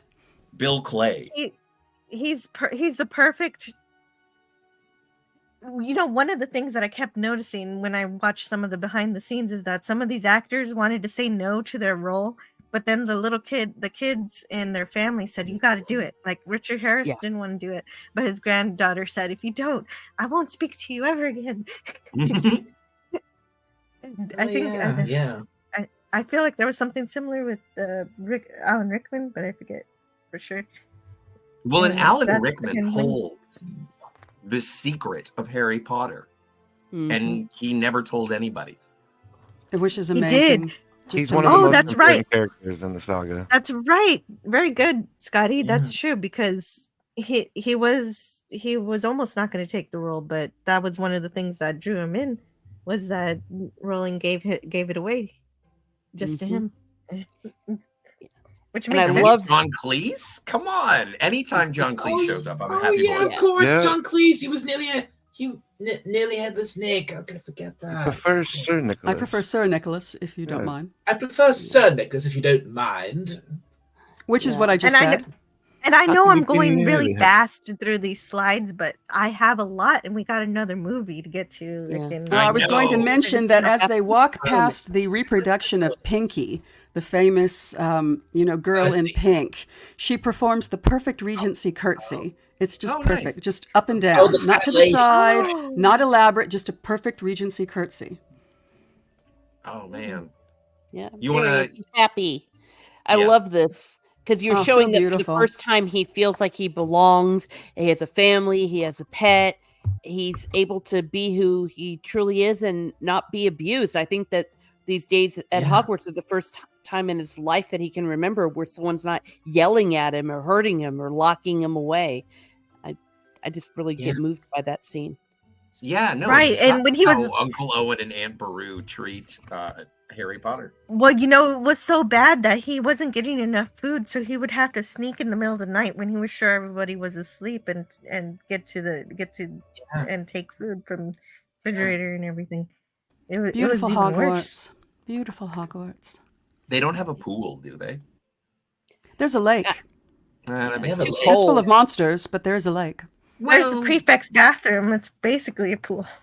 Yeah, They'd all get is. hypothermia if they had to try to swim up there. well, if you want to get wet, you go see Moaning Myrtle. Well, yeah. Dear me, Scotty, how Thank naughty. you, Appion. Thank you. Oh, What? God. What? Be careful with the lake because there is a giant squid in there. Said that about a 12-year-old girl Does that who's show up in dead, the movie? dead for 50 years. Is there gonna be No. a giant squid in my future? No. I don't Damn it. think Show it in they the ever movie. go there. Damn We it. hear about the giant squid, but any sight of it or reference to it is very, very brief. Yeah, you But they see it do in show you a Hogwarts lot of the Legacy, lake in game. a future Yeah. film. A lot of the lake. Yeah, You gotta take a train to a boat, and then you Snape, Snape, Snape, Snape. Hey, it Snips. Oh yeah, this is. Snape's Oh yeah, let's moment. catch up with our clips. Let's see where I was. I think I can tell the wrong sort for myself, thanks. Mhm. Or as And I then like out of to interpret it, how about you go fuck yourself, Charlie? And Slytherin will help you on the way to greatness. There's no doubt about that. Darn right. But yeah, that's true. But Harry did not want to be Slytherin, so he could have been one or the other, but he chose. Sometimes a hat will take your choice into consideration. Mhm. Ms. Gryffindor! If you Ms. don't- Martin if you don't- uses as a Hufflepuff. I have your back as a Slytherin. I will do if my this best. house- Well, thank have you. my wand. How very just and loyal of you. I'm trying to fit the profile, right? No, I love it. No, Slytherins, like I said, are misunderstood. They are. As partly They of are. the book. I think yeah. they had a couple bad movie eggs, and it ruined it for like the house, basically. Like Well, and Couple Oh, I bad think wizards. Salazar himself, leaving Hogwarts, kind of put a bit And- of a pall on the whole house. making the Chamber of Secrets that everybody knowing, doing his own thing to the school. Yeah, Yeah. Come on, Ah. Slytherin is punk rock. It's got an Right. after-hours club. yeah, You they do get what they there want. through the bathroom, and you have to go through an orgasming woman anyway. Curfew. We Mowing. don't have curfew in Slytherin. You know what? I'm gonna reel it in. I'm sorry. Bewitch the mind. I love this speech. Yeah, his Oh, So this nice and is slow, great. so nice and slowly said. fame isn't everything, Mr. Potter. Oh, his Oh, pace is mad. incredible. You're right. Please go Nobody can play Snape but Alan Rickman. That's just all I gotta No, say about that. he's the yeah, you're absolutely right. He's the perfect Snape. No one can beat him as Snape ever. If Snape played a musical instrument, it would be the drums. One of the things I really love about the extended versions is that he actually answers all of his questions that he asks Harry that Harry can't answer. That is Hermione nice is about the extended. desperate to answer. Which is, yes. Yeah, I love Hermione there. She's just like, pick me, my hands raised, see me. Yes, her arm's about to come out of the socket. She's reaching so high. Yeah. I love it. The punctuation of that is like, put your hand down, you silly girl. Yeah, I love that. The focus is on Harry right now. It's fine. The whole reason Snape asked Harry those questions is for one simple reason. He wanted to make him look stupid. Embarrass him, yeah, because nobody knows anything the first day. No, except for Hermione. I have a theory.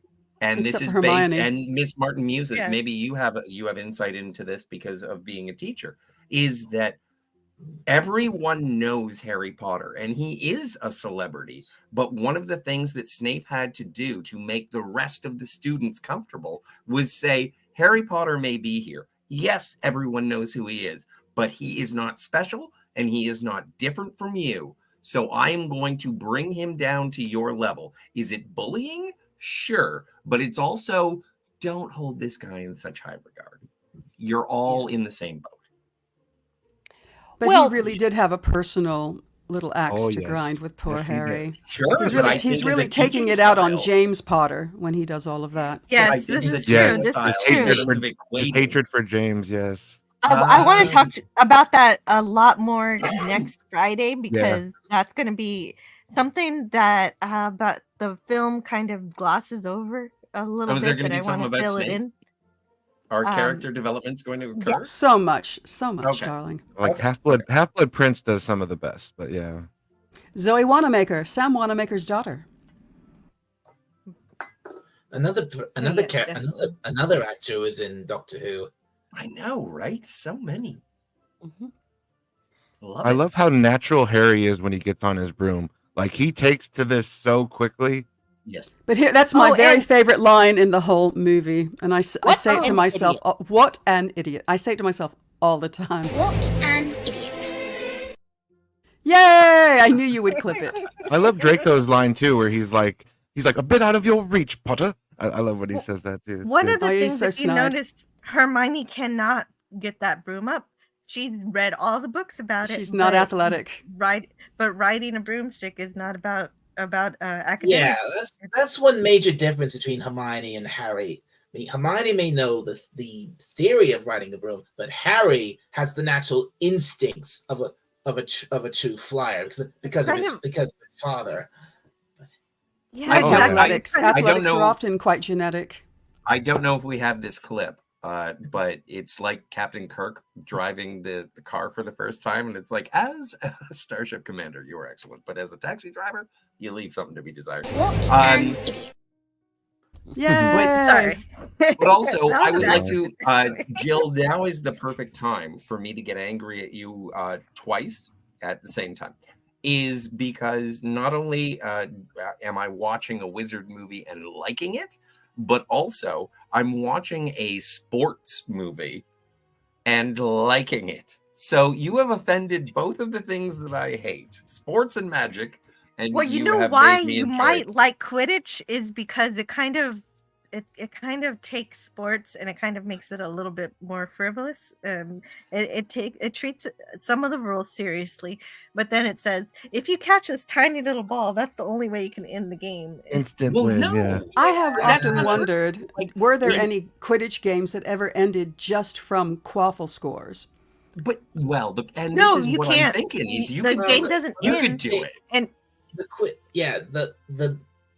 the match doesn't end until the little golden ball, the snitch, is caught, and yes, and it earns your team 150 points, but you don't necessarily automatically win from catching the snitch. If you were up on the quaffle scores, then that would put you over. Quaffle, and the opposing team catches the snitch, you could still win if you have enough points. Imagine end Yes, losing. the game. absolutely. Imagine There losing, and the could be other a team found the snitch. Well, Imagine. there could be a strategy. Like the thing is that if you're ahead in points, then you want to catch the snitch. But if you're behind in points, you should let you're basically just shuffling the other guy, this seeker, off of the snitch because you're like, no, we got to catch up. You could have like a 12-hour Quidditch game, being You like, could. okay, we're down. Oh, there are 80 Quidditch points. games that went on for days and I think Yeah. weeks. Sure. Right. Yeah, Even within even the months. context of the They book. had to they God. had to rotate. They had to rotate players because the games were taking so long because no one was catching the switch.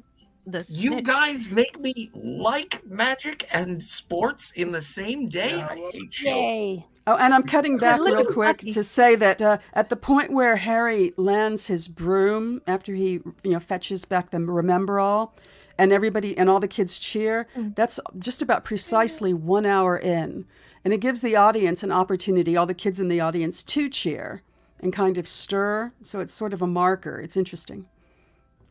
I think so too. In terms It of- in terms of shows pacing. it shows one of Harry's skills that he has that comes to him naturally, something that can be admired, and I like it. Awesome. Do we know of a Quidditch game that was won by Hufflepuff? Oh, Yeah, I'm sure there's- that everybody's. Yes. Everybody gets a Won win games. here and there in the There's- books. Oh, There's I one don't in want the- participation trophies. I want an actual win. Well, Technically, I don't know if it happens in the movies. there is a match that Hufflepuff did win, but there were not exact. There were. It's a bit of a spoiler, but there was there were circumstances at the time that allowed them to win. I won't go into it if you haven't All read right. the book. Oh, I'll that's find right. out. Okay, that's next Friday. Just hold on for a minute. Man, his wand hates him. This kid. If the wand chooses the wizard, why does this wand keep trying to blow him up? He's very pyrotechnically Or gifted, Seamus. but he just doesn't know it yet. Yeah. He doesn't Maybe he know how to wasn't- hone it. Maybe If he were a John muggle, Hurt. he'd be a rocket scientist. He'd be really into firecrackers at this point Yeah. in time. And I do really enjoy that later he says, I would like you all to notice that my eyebrows have fully grown Good. back. That was in a deleted scene. That Well, Yeah, no, I well, watched they the stuck- extended cut because Yeah, I'm they not a stuck true the deleted fan. into the extended. The extended's really better for that reason. Okay, I do have a few more Nightmare. clips to catch up. That's right. Now, if you two don't mind, I'm going to bed. I love it. Before either of you come up with another clever idea to get us killed.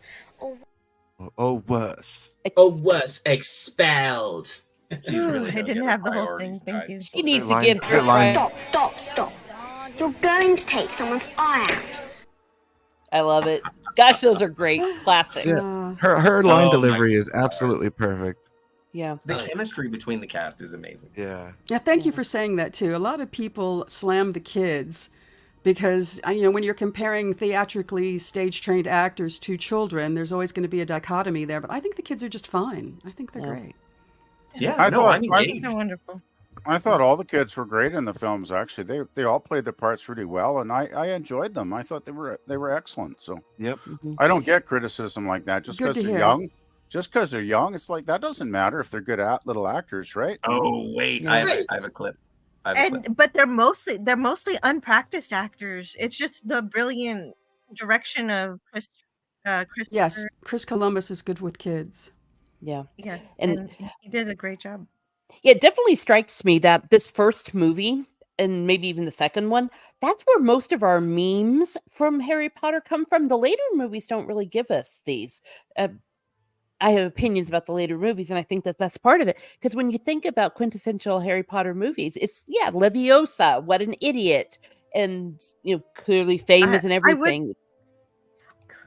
Oh yeah, that's a great one. That's Well, true. everything Snape says. Yeah, is that's true. amazing. A lot of the famous lines are about to come from this film. You're right. I think the only later one is like Voldemort going Avada Kedavra. Oh, I can think of lots of Avada lines from Kedavra. the other movies that I really adore. What so what Yeah. I refute what that. clip? What clip are you looking for, Scotty? I need. Okay, Oh. are we going back? No. Did you find I it? switched back. I was looking for. Okay. Speaking of child actors, I was looking for Anakin Skywalker going yippee. Anyway, Oh, that's at the front right here. all right. It's a.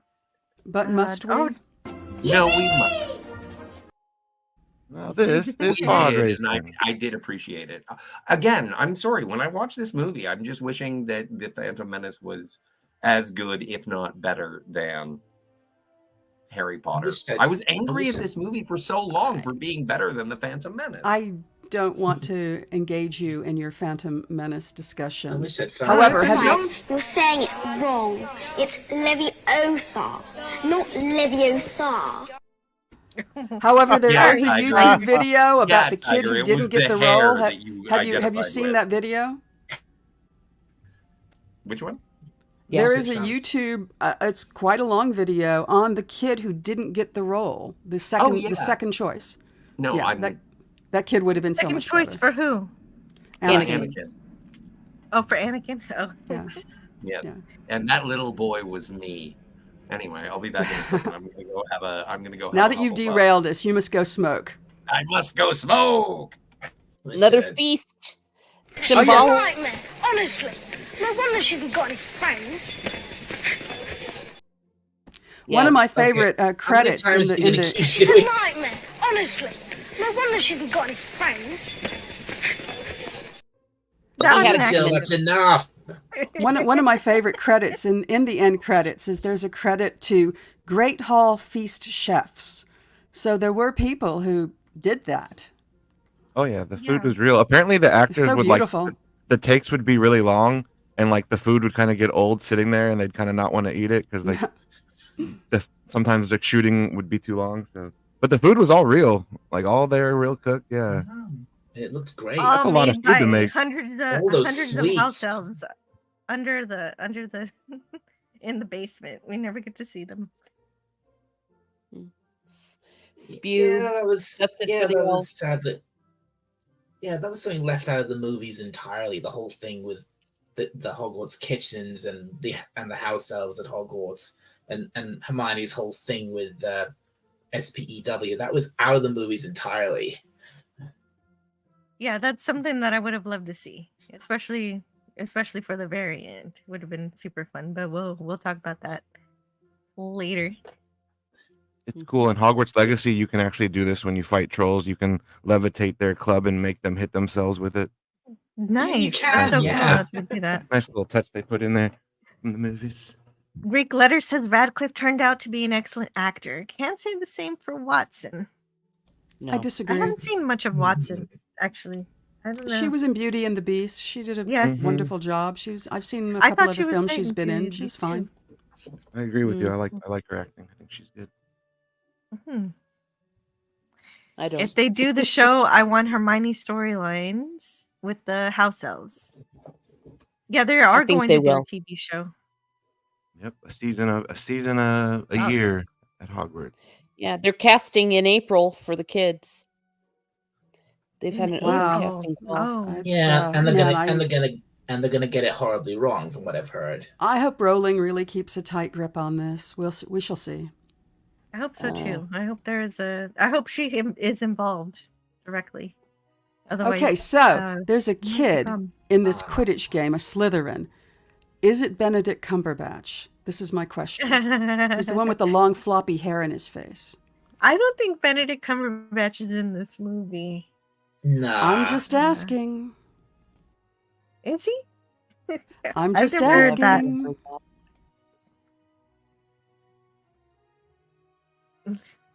Well, I like Lee Jordan. So does each house have their own announcer like Gryffindor does? No, that's the announcer know. for the I whole think game. he's Oh, is Just that- happens no, to Lee be a Jordan- Gryffindor. That's what I No, thought. Lee Jordan. Okay, Lee Jordan's that's what I thought. I think he's the announcer for every match. Okay, it just he's wearing Gryffindor scarf, so I just he is a he is the Gryffindor. Gryffindor. okay. But he's So just a it's- Oh, kid he with a might gift be a of bit of a- gab. Yeah, Yeah, I he like might be the announcer. yeah. I was like just wondering, is it like a team announcer, or do they have one that just does the whole school No. thing? It's probably that. Okay, the guy there on the right. Oh, this is great. The first Quidditch match. Yes, Neville Yes, and- on that still. and Yeah, that's where we. they did have to use some CG for this. Go ahead. Well, I was just gonna say that's the shot where you see the misdirection, where you're Yeah. thinking it's Snape, You're focused on him, but if you look at Quirrell, you can clearly see that Quirrell is the one that's doing it. And Yeah. then when it gets set on fire here, you see Quirrell at- is the one knocked over. Yeah. Yeah, he's Yeah. knocked over, and that's what breaks his concentration. Yeah, and then he's pissed there. Yeah, I love the clues. They did such a good job. Yeah, they were kind of in your face, especially after you got done seeing the movie. But for crying out loud, ultimately children were the target audience of it, and I thought it was just very cleverly done. It is a mystery, and any good mystery, even a written one, when you go back, you're like, oh, I should have seen that. Oh, I should have seen that. The clues should be in your face. They should be. Yeah. Oh, there he is. And he's like, yeah, and they his should look be is in plain sight. Yeah, and I was going to say, like I said, when I saw it the first time, where I hadn't actually read the book, I really did think that Snape was pissed off there, but he's actually thinking, okay, I stopped that effer Quirrell, because he was already suspecting him. I mean, Hermione did save Harry in that moment, but not quite for the reason she thought. Yeah, and it's clever. Well, because Snape has to put on a front of a certain personality, and he can't let it be shown that he's being good, and because of that, no one thinks he is. I love that running joke with Hagrid that they do throughout all the movies. I shouldn't have said that, when he keeps revealing information to the kids that he shouldn't, basically leading them to the next clue, and he constantly does that in all the movies. Oh no, I shouldn't have said that. Oh darn it. Yeah. Wizarding chess. And Christmas. I love Christmas in all the Harry Potter films. It's just Oh, Christmas. me too. This reason alone makes you can watch all the Harry Potter movies at Christmas just because of this. It's great. It's very magical. And I just realized rewatching this because of the movie that was out last year that Ron and Harry are holdovers. Holdovers for what? Holdovers are the kids who are left back in the school over Christmas because they don't have anywhere to go. Oh, gotcha. For staying at Hogwarts, yeah. I've never been in a... Yeah, because most of the kids they go home for Christmas, but Harry of course stays at Hogwarts, and Ron stayed with him. Sometimes Ron goes home, but this time his family was going to meet with the older brothers this Christmas. Yes. So the younger ones training dragons in Romania. Yeah. Yeah. And I also kind of get the feeling that they may have left Ron behind on purpose just to keep Harry company. Aw. Which I'm okay with. That's a I'm sweet fine idea. with. I really think they probably discussed it. I mean, they're very thoughtful, those Weasley parents. Oh, and I love the mirror as a representation of grief and the Mirror of Erised. Oh, so huge. And ambition. More than that. Ambition and what drives you in your life and what defines you by what you desire. Oh, it's so huge. Dumbledore telling them like people get addicted to the mirror and like they'll just spend all their time with it because it gives them what they want. Waste away and die in front of it. Yes, exactly. Than the deepest and most desperate desires of our hearts. It does not do to dwell on dreams and forget to live. I love it. And the clever setup and payoff, how the mirror is going to be useful in the climax of the movie. It's just really clever stuff. Mm-hmm. Oh yeah, definitely. And I have to thank Eugene Bird yet again supporting these Harry Potter podcasts. Thank you so much, Eugene Bird. After reading the books at Pottermore on the web, J.K. writes the epilogues of those characters that lived and lots of history. And we don't have Pottermore anymore. I know it was changed to a different website, but I'm wondering if there's some extra notes she put on that website that didn't get transferred. It's all Wizarding World now. Yeah, but are all her notes on that website too? I hope they are. I don't really know. The like I told you back in the day, snarky people would say that she wasn't writing the books themselves; they were being ghost written, blah blah blah. And I heard about a book signing. In my life. Oh well, back when you were a kid back then, you wouldn't have heard those snarky things. And I heard that she was doing a book signing once, and a kid came up, a little boy, and he had a name which isn't in any of the books, and she said, "Oh, you are, you have the same name as so-and-so and so-and-so, who's so-and-so's cousin. And she immediately kind of opened the book to the back and drew a family tree of all of these people and how they're interconnected and the children that they had, like 2 generations down. And then she wrote his name and she's like, see, you're related to, your name is related to. And I'm like, okay, there's no way she didn't write those books. Nobody in the world can do something like that off the top of their head unless they really know it. It's just amazing. Oh, absolutely. Well, she was thinking about, so J.K. Rowling was thinking about this story long before she even wrote it. She was in math class when she was a kid, and she was dreaming about wizards and things while she wasn't doing her math work. And so it's something that she's been wanting to write for a long time. And then eventually, when she became an adult, she finally got down to writing it.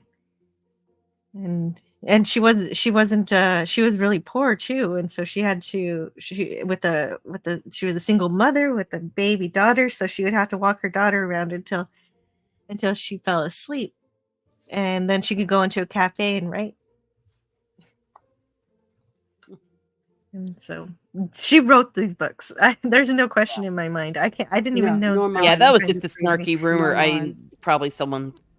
People came up with it very much the same way that there's a lot of snobby illiterati, if you will, that think that anything fantasy or the like, it's not real literature, and then they get pissed off and then have to try to tear it down, forgetting that when you tear something down, you're only tearing yourself down. Oh my god. That's a good point. Right. And it shows your own insecurities to do treat people Norbert. Norbert. Norberta? Norbert. Yeah, technically it was a chick, wasn't it? Yeah, well, technically it does turns out to be a girl. Well, that's not a spoiler for the movies because the movies doesn't care about that. No.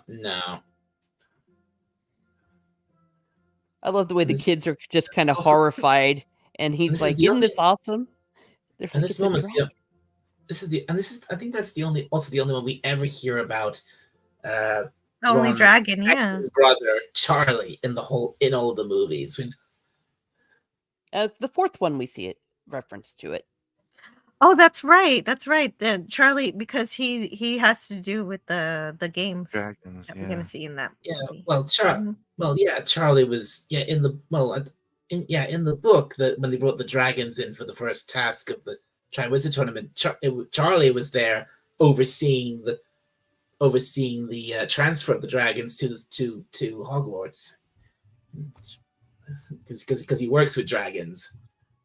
Yes. Well, speaking of working with magical creatures, Hagrid takes care of the magical creatures in the Forbidden Forest, and so there are dead unicorns, and nobody's supposed to be killing unicorns. And if you do, and you drink their blood, you can bring yourself back from death, but it'll give you. Ooh, I have a question. A question.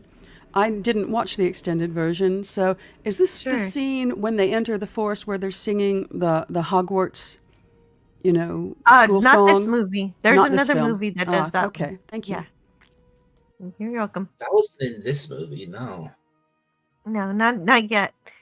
Although I did think about the school song. I do like it, and I think I commissioned somebody to do the piano of the entire song one time. Ooh. For a volunteer thing I was doing. So I need to dig that up for when we do get there. Because it's not, it's only in deleted scene, so I can use the music all I like. Yay! Especially since I bought this particular musical number from somebody. And as long as Dumbledore is around, you're safe. So what's the next thing we learn is that Dumbledore's got to go. It's gone. He's gone to London. Yeah. It's like, no. The horror. Yeah. Exactly. You wonder why Dumbledore didn't figure it out. Like, wait a second. People always randomly call me away sometimes. Maybe it's a trick. Yeah, well, that's exactly what Voldemort always does is, oh no, I'm scared of Dumbledore. We got to get away, find a way to get rid of him. He does it in both the first movies. Mm-hmm. Yeah. So The Cerberus dog this is sending. this is Snape's best scene in this Yeah, movie. wonderful reference. People will think you're up to something. Look at that look. Yeah. Great line. We were just. You want to be careful. People will think you're up to something. There it That line is. delivery and that death stare he gives Harry, it's so good. I love it. Ugh. Yeah, And I yeah. still love- Oh, sorry. I was Go just going ahead. to point out the double Please. looks. Every time there's a look that he gives Harry, we now know that he is seeing James, as we've said before. But he's also seeing Lily in his eyes. So Yep. every look he gives has a different interpretation. Harry's a constant reminder of her and him. Yeah. And of James, the one he loved the most Yeah. and the one he hated the most. Yep. Yep. Definitely. I still think the CGI on the Cerberus looks amazing. 20 years later, it looks fantastic. On the CGI for what exactly? The three-headed dog. Yeah, The- Fluffy. Because it's part Fluffy. because part of it is practical too. It's not 100% CGI. Yeah, it looks It- Oh, good. really?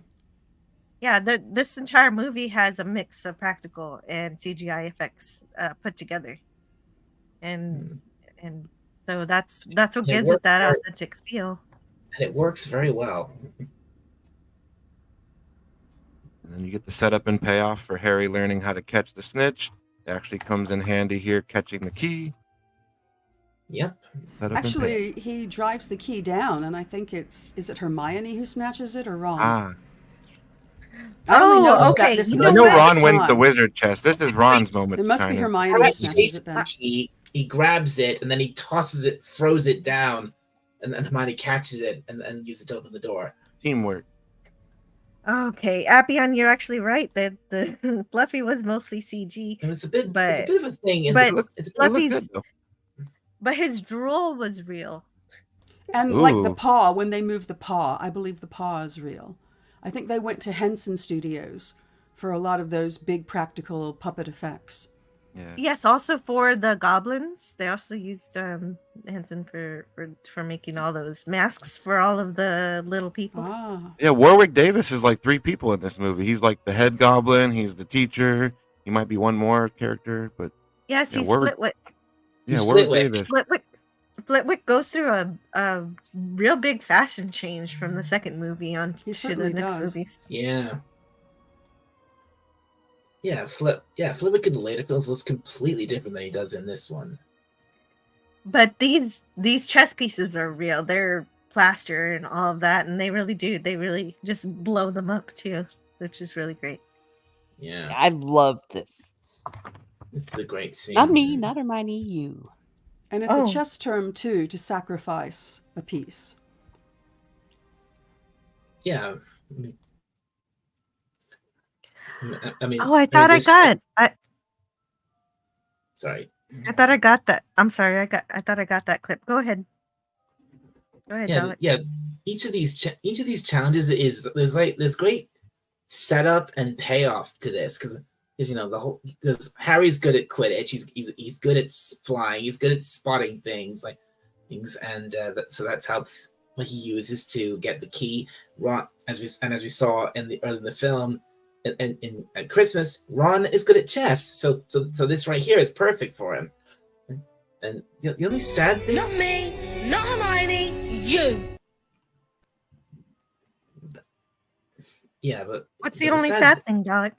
The sad thing is they left Hermione's. They left the obstacle Hermione gets past out of the film completely. Fluffy. Yes, that is sad No. because that was Actually, wait, no, I was wrong. No, I was wrong. She used the devil's snare.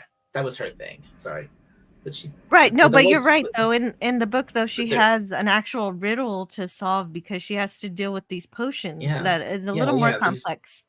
7 bottles. Yeah, these 7 potion bottles. It was a logic puzzle, and this would and like she says, and it would stump most wizards, but to someone like Hermione, she could figure it out easily. That's what I'm saying. She could get into Ravenclaw house if she wanted to. Nothing would Hermione stop even her from says solving the riddles. Well, yeah, she even says that she could have been in Ravenclaw. The Sorting Hat considered putting her there, but she actually asked for Gryffindor. The sorting happens really fast in this movie, but she was really a hat stall. It took the hat 5 minutes. She was, yeah. She was. But here's the reason why she's in Gryffindor right here. A hat stall. It's coming up. I like that. Yeah, coming up in just a second. Where is it? I need to find the clip. So, here it is. Me, books, and cleverness. There are more important things. Friendship and bravery. And Harry, just be careful. Yep. Great line. Yeah. So many great lines, darn it. That really makes me smile, that scene, that line. Yes, that's right, Miss Martin. I could have had 1,000 clips, but then we'd be playing the whole movie. Might as well go to the theater. Yeah. So this is probably my most culturally insensitive thing that I'm going to say today. But so when you see Hindus, do you just assume that they're hiding Voldemort? No. Oh no. Then that's my hang up. And that's not Hindus. That's Sikhs. My mistake. See, I'm incorrect in my mugglehood. This is cool. There I am. In all my glory. No. All your glory, sir. Sorry, this is my ride, if you can hear that. The real face. And I love how they show it through the mirror and it's clever positioning. Yeah, very. Friendship and bravery. Yeah. What's his name again? He's such a forgettable. I'm so sorry about that. villain. That was an accident. What's his name? Voldemort. Quirrell. Not Voldemort. The guy with the hat. Quirrell. Yeah, I don't like him at all. He's so forgettable, and he just seems like a guy who shows up in the last minute to be like, "Oh no, I'm also a vessel for the man who cannot be named." What? I feel like he makes proper appearances through the course of the film. He released again, it's that misdirection. He released the troll. You know, I'm just saying this movie is stronger than its villain. Tried to kill Harry on the Quidditch pitch. Oh, I forgot. Kind of Thank you pathetic. for He's not the reminding villain. me. Thought you ought to know.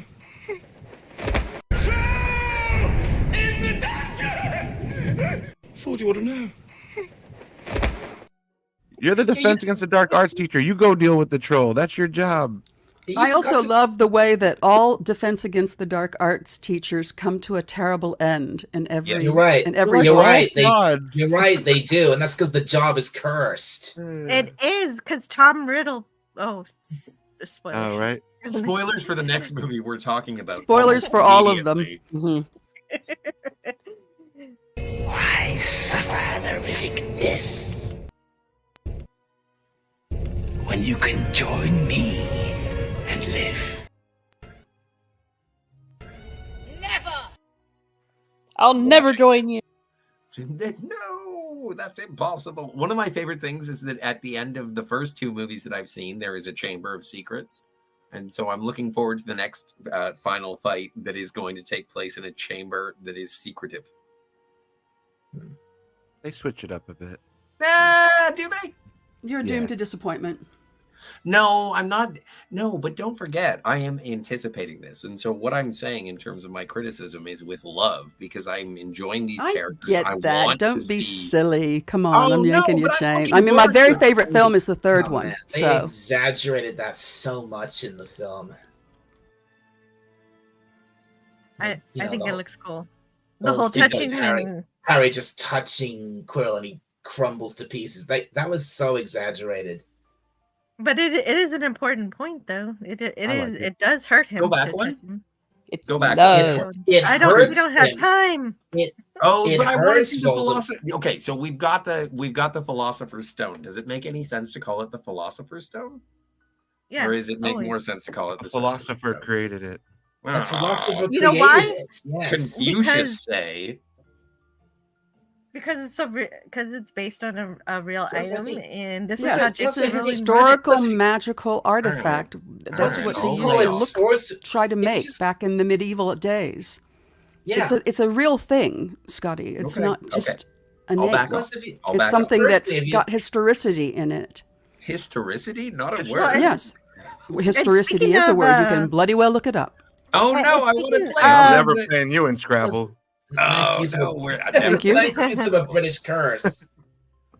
Are you sure that's a real spell? Well, it's not very good, is it? Nice. Speaking of, Oh, I'm the worst. okay, Just so playing I these think at random. somebody mentioned Fantastic Beasts earlier. If you watch those movies, they do That was end up Arian. showing Nicholas Flamel.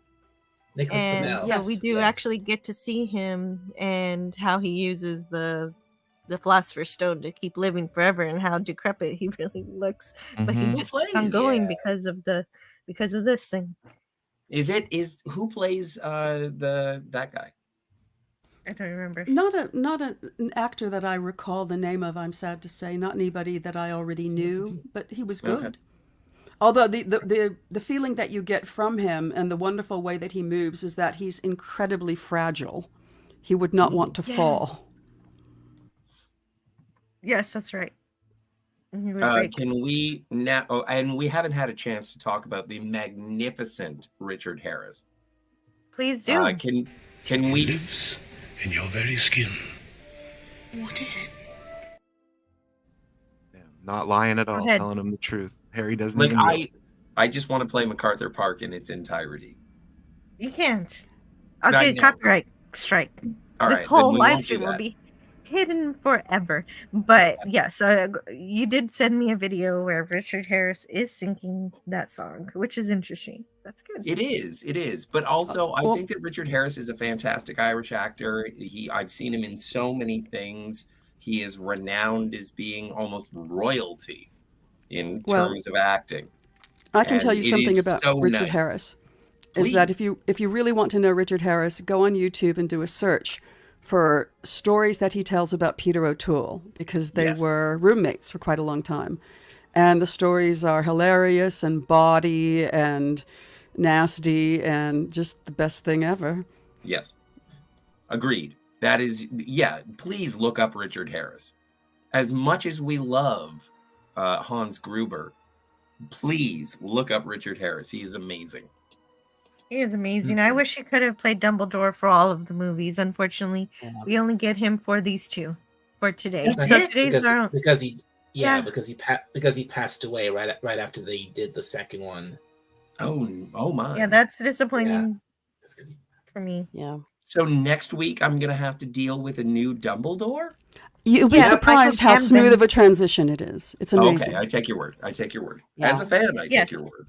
He's not as good, Yeah. but he can't be. And he very rightly, I think, does not try to imitate Richard Harris. He just makes the role his own. But yeah, And not- it was just And Not to and, get ahead and of not to argue, but I will say that Gambon did say that every now and then he would throw in just a twinge of an Irish accent as homage to Harris. So he wasn't doing an impression, but he was aware. Well, that's sweet. Yeah. Can I say justice for Slytherin in this? Even when I was a It is kinda Hufflepuff, I mean. felt this was wrong. It's like, listen, if you were going to, Yeah. at the end of the day, give all those extra points to Gryffindor, you should have done that before the feast, not make the Slytherins all happy, have it all decorated, and then at the last minute go, oh, well, guess what? It's really Gryffindor. It Yeah. sucks to be you. I thought Well- it was Yeah. such a dick move. Casual I cruelty. agree. I agree. Casual completely. casual That's cruelty. right. When we get to Deathly Hollow and what they do with Slytherin House, I'll have something to say about that too. Oh my gosh. Oh my. Yeah, it's crazy. Yeah, they did the movie. They get And pretty, I'm really get happy. pretty I'm wild. really happy that the director of this film discovered America. What's going on? Nice. Scotty. No, this movie is incredible, and we couldn't talk about every single thing about it No. because there's so much. And Yeah. there's this book. I can't wait to read it. Oh my God, I just realized we're also covering Chamber of Secrets today, Yeah, Yeah, we're which is busy. half again as long. Oh my busy. God. I might not be able to stay for the whole thing. Yeah, so let's get started on that so Dalek can have something to say about it before he has to go. Oh, and while you're getting that together, I'm One- going to say one thing- slowly and clearly for those in the chat and those in the panel, Scotty, historicity. Noun, 1, historical authenticity. There is one last thing I'd like to say about the Philosopher's Stone. Oh, sure, go ahead. Dalek, this is your Sorcerers. chance. I like I like the title Philosopher's Stone a lot better than Sorcerer's Stone. A, because it's the original title, it's the proper title, and B, Philosopher's Stone just sounds so much more mystical and mysterious. Sorcerer's Stone just sounds generic and boring. It takes different strokes. It takes different strokes. It takes different Hey, that's strokes okay. through the world. Yeah, that's okay if some people like what Scholastic did to the books to Americanize them. Oh, no, I can't say that I did, but then I've never read I the don't either. originals. It kind of makes me realize I may have to go out of my way to buy all the originals, which is a burden. There's a lot and more they used, really like they really colors only spelled with OU. they didn't change that much. They only changed like maybe 10 words, but I still went out and bought the Bloomsbury books. It's like when anyway. Ginny says to Mrs. Weasley, "Mummy, have you seen my jumper?" And she says, "It's on the cat." And of course, in America, a jumper is not a sweater. And I have to keep reminding myself, "Oh, her sweater. She's looking for her sweater." That even confused me when I first saw it. Though it was on the cat. I thought she meant an actual cat, but no, apparently it was like a. No, I think she does mean the cat, an actual cat. No, I You just didn't mean the actual cat? I just mean that a jumper here in America is a dress. It's a type of A-line dress jumper, that often yeah. little girls wear. It's not a sweater. A jumper So I is do what have to you would remind call myself. a sweater here. I know Well, that. in That's what I Canada- that is what I just said after all. Well, Dalek, Right. Dalek, when you say cat, when you say it wasn't a real cat, what are you talking about? I What think it was like I don't know. I thought it was the cat. I think I heard somewhere it was supposed to be like she was referring to some kind of hook or something that was in the kitchen. It wasn't an actual cat. When we get to 'Cause- Moaning 'cause Myrtle the- or what? Because the Weasleys don't have a cat. Yeah. Oh yeah. Here's the slides. They're coming. They have gnomes. Oh, gnomes. How about, Remember they denome. I forgot I would about the gnomes. Miss I would love to Martinez, see where that. were That the just gnomes? tots and gnomes left Gnome and saliva right. is quite beneficial. Where were the Those are gnomes? so I didn't fun. see any gnomes in these two movies. Well, they No, weren't in they- the movie. they- Sorry. You don't think you're going to Sadly- see any in the other films either. Yeah, No, but because they it's too do politically include them incorrect. in. They include them in the Lego Harry Potter, though. They were included in the Harry Potter and the Chamber of Secrets video game for the PS2, where you can actually do a little mini game of catching these gnomes and throwing them out of the Weasley's garden. And I can And understand I did just why they make that add them quote in from Luna's games. father, so they do mention them in the Oh, that's next to true. last film during the wedding. Well, there you go. So they do exist. Otto But Hightower. they really do fit within video games because it is kind of a game to pick them up and toss them, but it's really Yeah. a chore. It's really a chore for the Weasleys, but Yeah, only Harry yeah, Potter is but- having fun. Exactly. The Throwing the gnomes. Weasley siblings, they make a game of it, but it's really a chore that their mother wants them to do and denome the garden.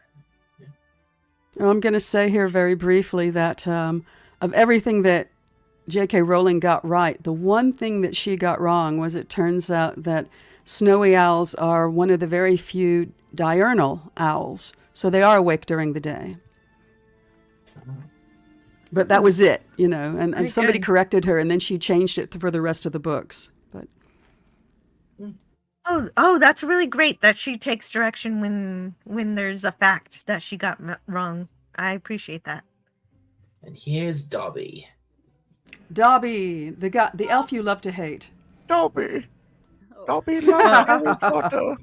I just hate how he's always abusing himself because that's the only life he knows. Well, that's what He he's only knows bound how to. to be Even unfortunately. Harry treats him a little brusquely here, kind of throws him about. Yeah. Poor Dobby. He's got one of those, Yeah, yeah. perpetual kick me signs pinned on his back. He can't help Yeah. it.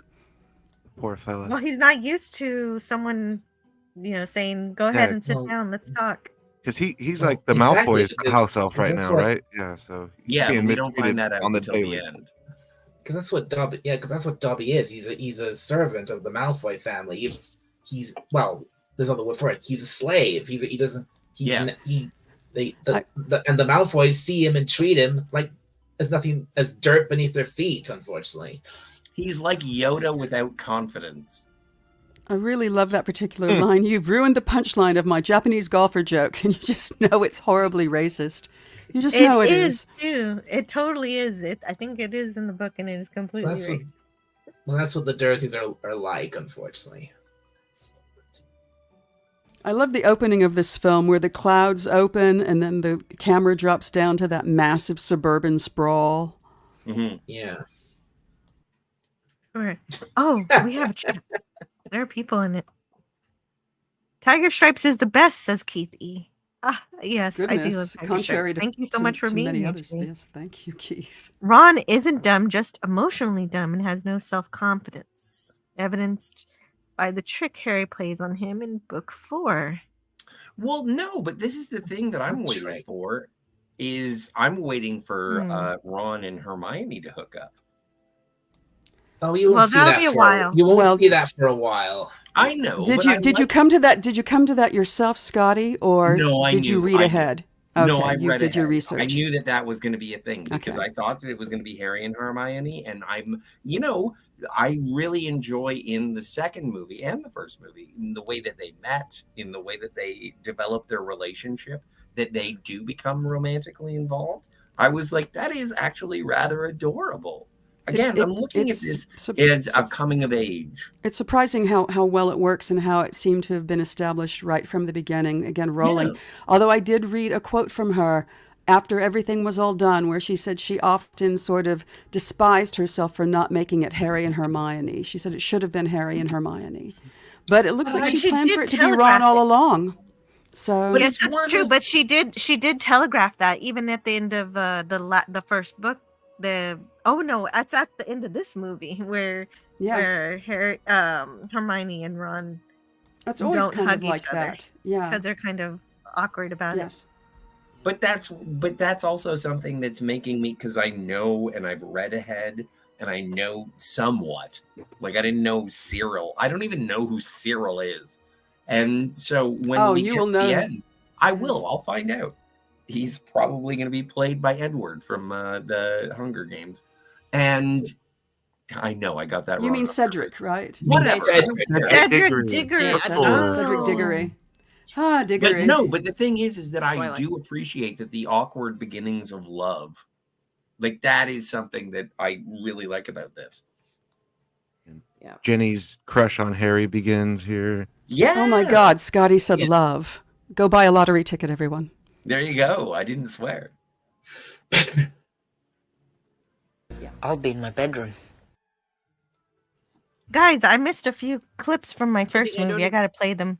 Play I gotta them. play them before. Okay, Yes, I gotta please. play these are from the Philosopher's Stone. I forgot to play these. And finally, it takes a great deal of bravery to stand up to your enemies, but a great deal more to stand up to your friends.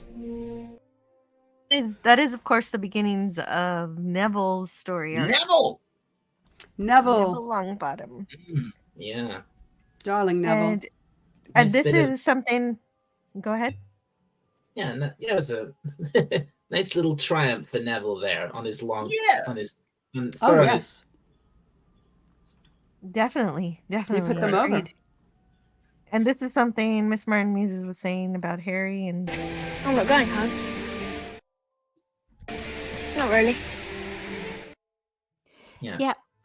He's got a home now, and of course, his ultimate home is going to be the Weasleys, and I think it's just so well Well- done, and it makes you want to join them as well. I get very disappointed what they It's did in just- Half-Blood Prince. They did what it is wrong, referring to but there is how- oh yes, I hate that too. I know Yes, exactly. all the what cha- you're because any they are change that they perfect for made. each other. Yeah, the way Yeah. they come together is so beautiful. But it's just setting up the fact that a home is what you choose to be. Home is where the love is. It's not always necessarily those that are connected to you by blood. Well, he wasn't referring to the Weasleys home. He was referring to Hogwarts when he was. Well, no, making no, that. no. But I was saying that this whole theme of that his home is not, with those of blood, like that Hogwarts became his home and all that. And then we're also seeing how, in this sense, that slowly, gradually, as the story unfolds, that the Weasleys will also become his home. Yes, he finds out where he belongs, and as a family, he definitely gravitates to the Weasleys. He loves their house, and Oh yeah. they Oh yeah. I mean, how He, could you they not? definitely oh yeah. He The loves burrow. the Burrow very much. and and it is skipping ahead, but yes, Mrs. Weasley does see Harry as good as a son. She does, Eventually, absolutely. as it kept going. And Mrs. Weasley's such a strong person. You can tell because there's how many boys? 6? And, she just kept trying till she got that girl. Yeah. Well, this is something that I pulled from the book because I really love it. I love the introduction of Mrs. Weasley. Mrs. Weasley was marching across the yard, scattering chickens. And for a short, plump, kind-faced woman, it was remarkable how much she looked like a saber-toothed tiger. And she does that.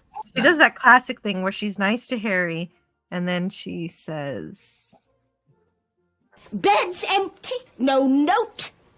You could have died. You could have been seen." I love the way she switches quickly from scolding her boys to being really nice to Harry. The contrast of that is really good. Yeah. Yeah, and how they're all terrified of her.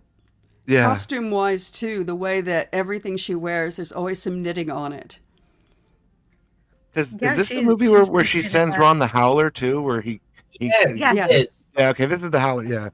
Yeah, she's it is. terrifying. She's intimidating for sure. She's a good mother. She pays attention. Oh yeah. Exactly. She's formidable. I love how their houses ran like Fantasia too, how all like the stuff is cleaning itself and it's all working on its own. Got like a magical system.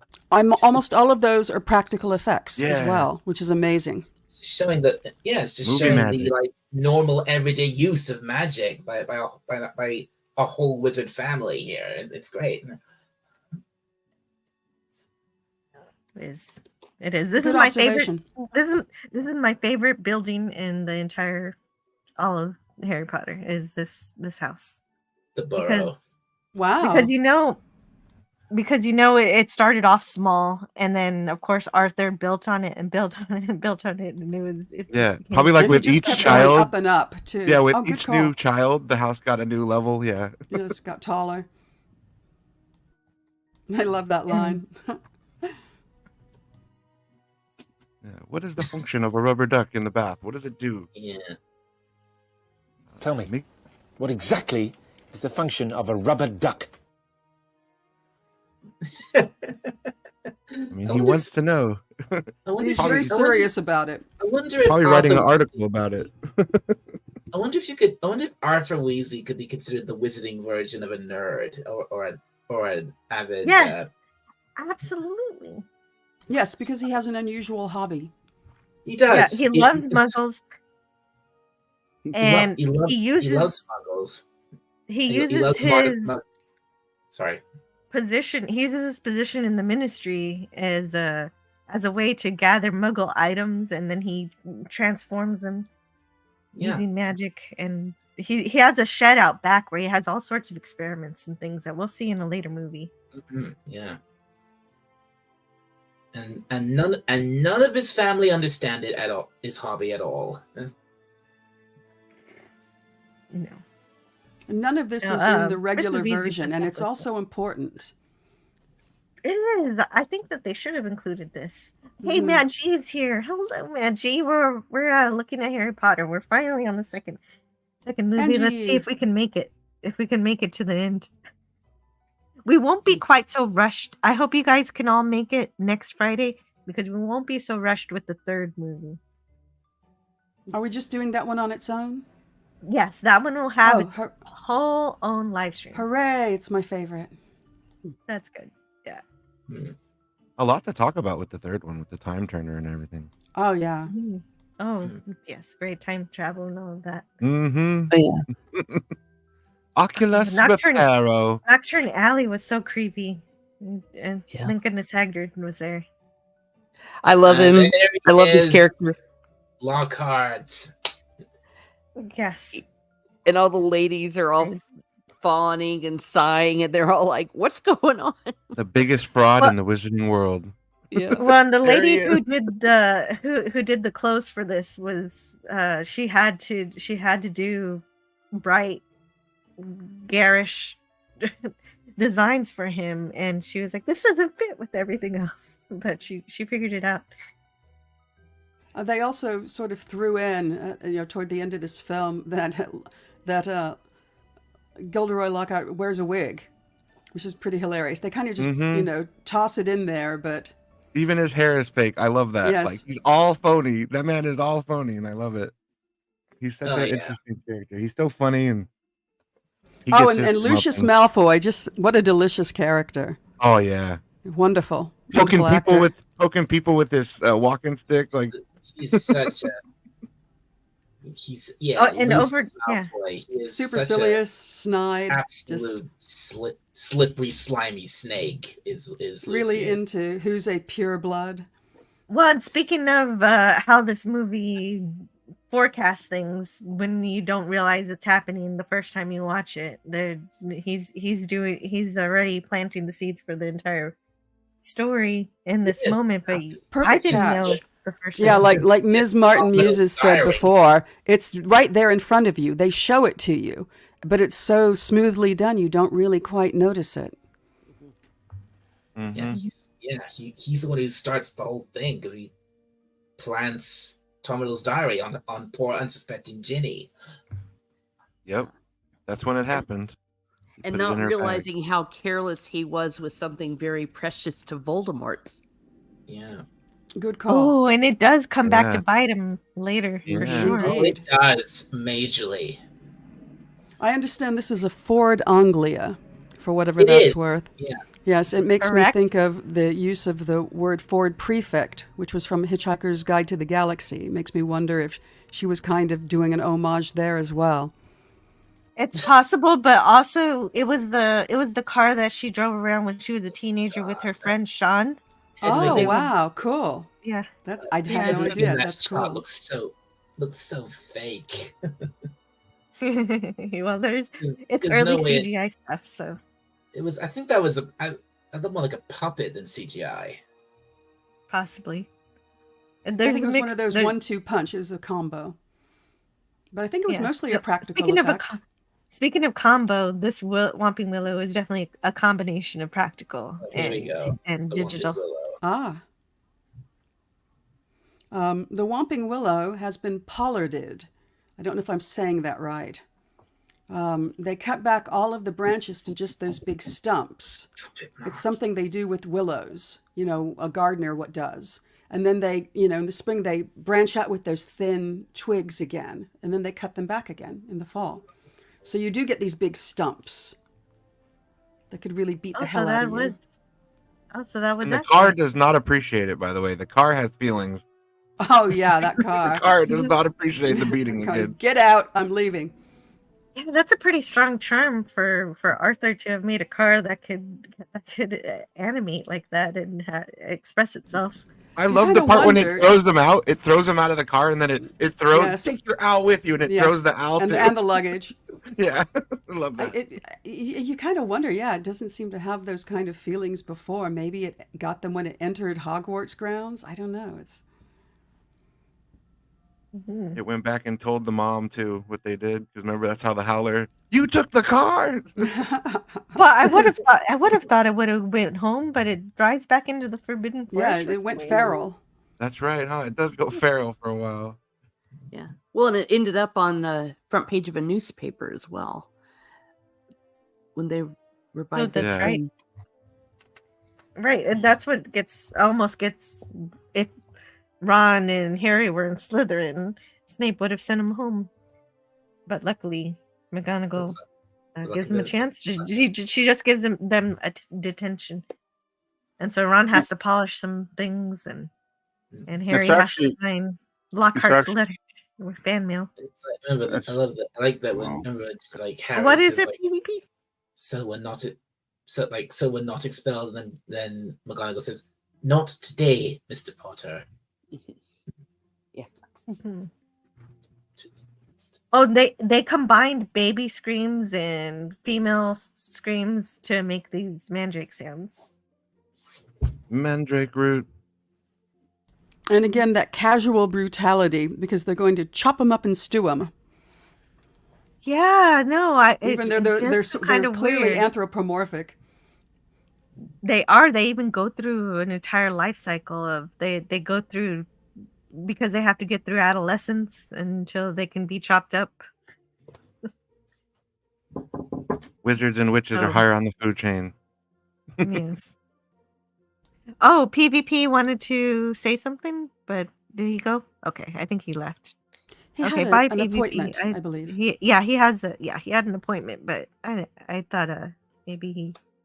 Yeah, that makes sense. There's your howler, Albion. Man, I'm going out in the hallway and reading that. I'm not reading that at the table with all my friends. But I guess that's the whole point.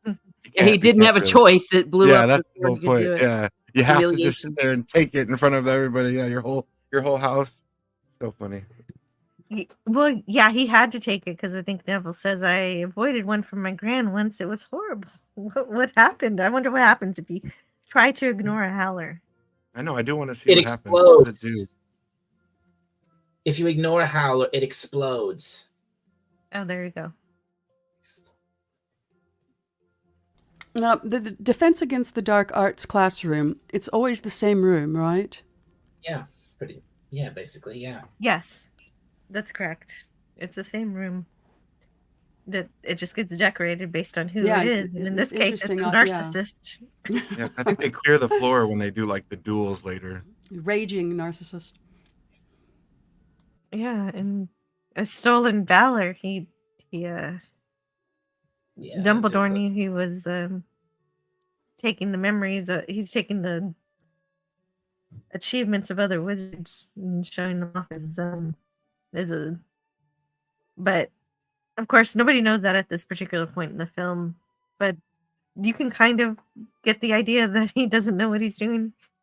In this scene, he shows his true colors because he doesn't know how to deal with the pixies that he lets loose onto the classroom. Yeah, just lets loose a bunch of pixies. Like, okay, handle it. Completely. Yeah, Good it's so luck. completely irresponsible. Yeah, it really is.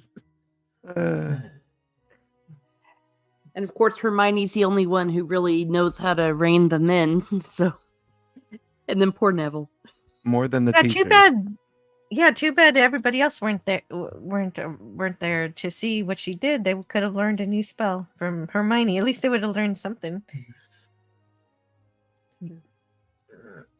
Hey, even if it Jill, was, even if they. Oh yeah, Dalek. Yeah, They steal his wand from him. As much as I'd love to stay, I think I'm unfortunately gonna have to drop out because I have to go and eat my foods here. So Oh, I understand. Okay, if there's anything you want to But say, before you go, I'm hoping if I can get back before you're done, but I doubt somehow I doubt it. yeah, I'm already running out of time myself. I understand. I love this background music you have playing too, Jill. It's nice. Thank you. I hope I don't get in trouble for it. I bought Right? the That's what I was license, thinking. I was like, so don't get in hopefully it'll trouble. be okay.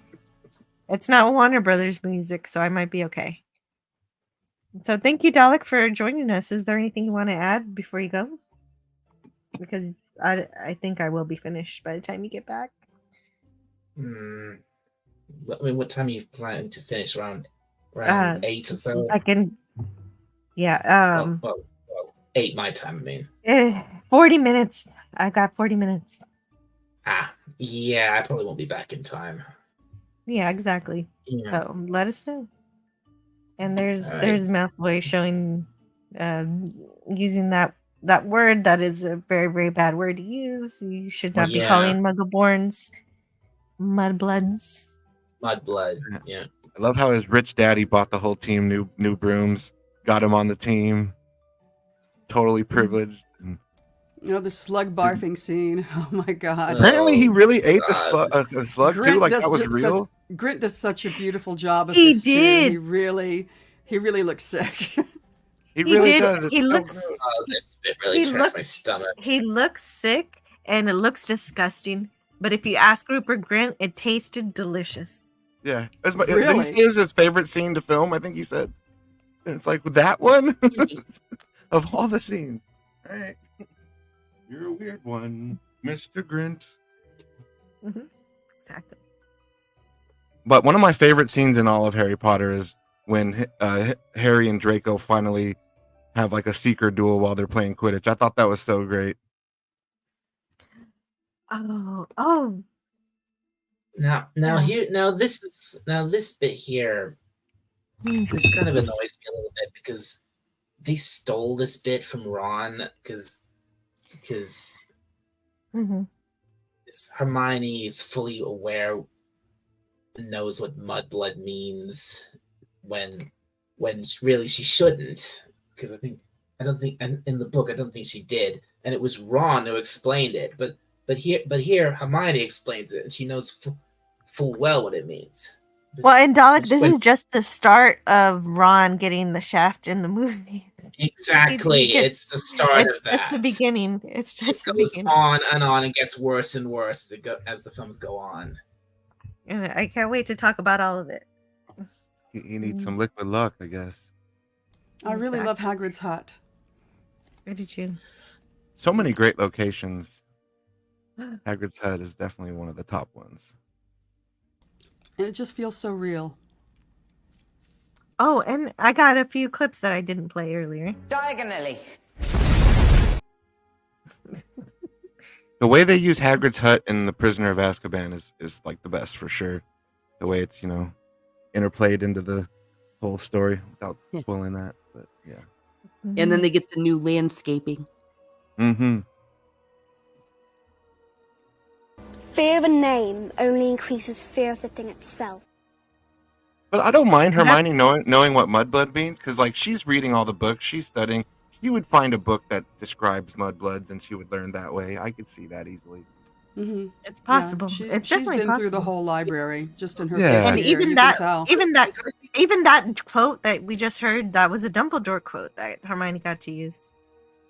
Yeah, but one thing you got to keep in mind is, out of the three of them, Harry and Hermione aren't from the Wizarding World. Ron is.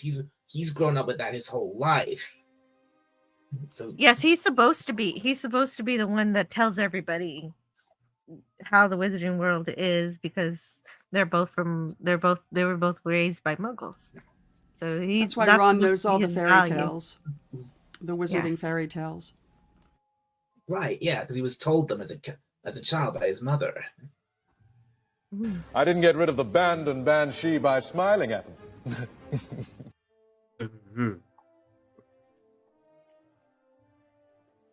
Whenever I look at that guy, I think about him in Wild Wild West, though. Giant tentacle spider. There are many things I think of about Kenneth Branagh. But, He's great. He's so great. Oh, is he? Is he really? Shakespeare. When he threw Emma over for another woman, was that great? Oh. Well, he's a good actor. His personal life, most of these people are crap people in their real lives. But he's true. always Henry V to me. I'm afraid he's failed me there.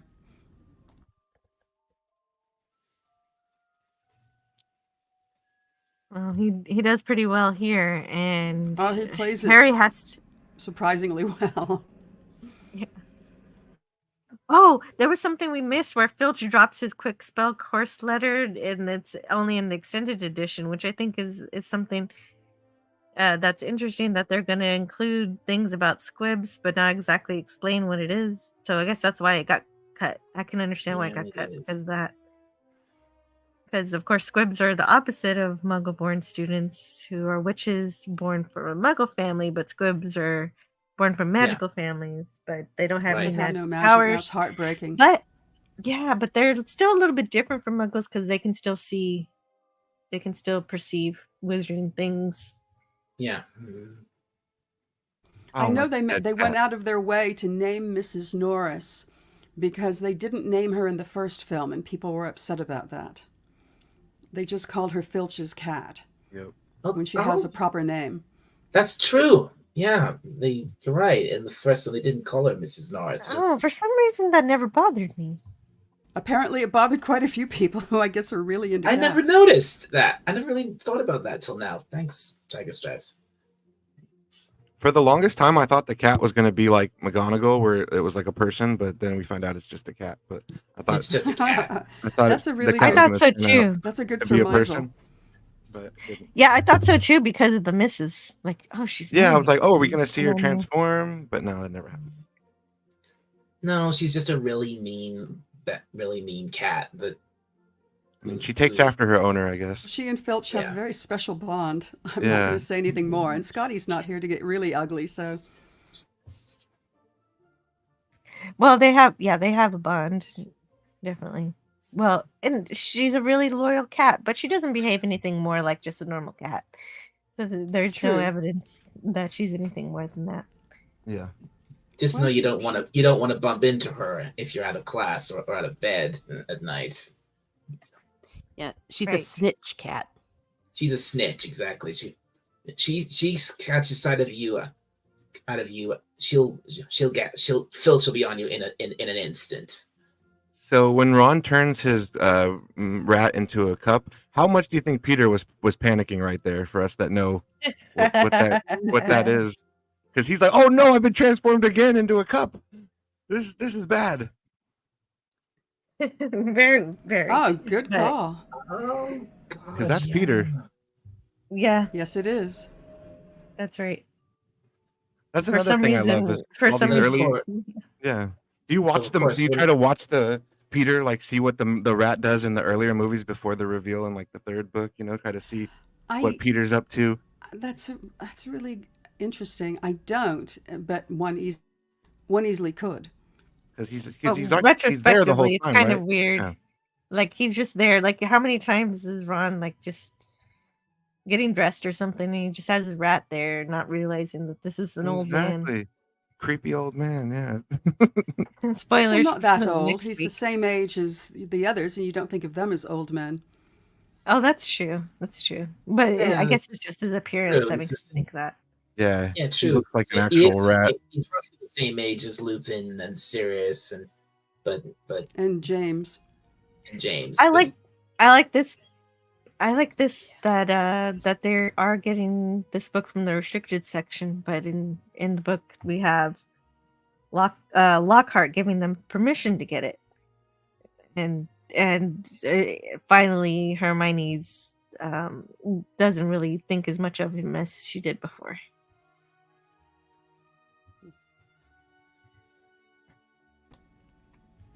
Another Quidditch. But they also mentioned the founders, the Godric Gryffindor, Helga Hufflepuff, Rowena Ravenclaw, and Salazar Slytherin, of course, because this movie is a bit about that, about his Chamber of Secrets. And so the whole mystery of this movie is who is the heir of Slytherin. And so that in the same way that Snape was the misdirect for the last movie, in this one it's Draco Malfoy is the misdirect. They're like, Draco must be the heir of Slytherin. It has to be him because he calls people mudbloods, and he's not such a good guy. Right? They totally try to get you to think Hey. that with his father and the That was a funny misdirection there. That was a funny shot. I love this when All right. they're battling Hello out. to Jay Murphy. And yeah, glad you're here. Harry Okay, I Potter should and the probably- Philosopher's Stone sounds better than Wizard Kid with Magic Pebble. Good comment. And Potter, he's just really great at catching that snitch. And I was then, just thinking Dobby's about that. rogue bludger.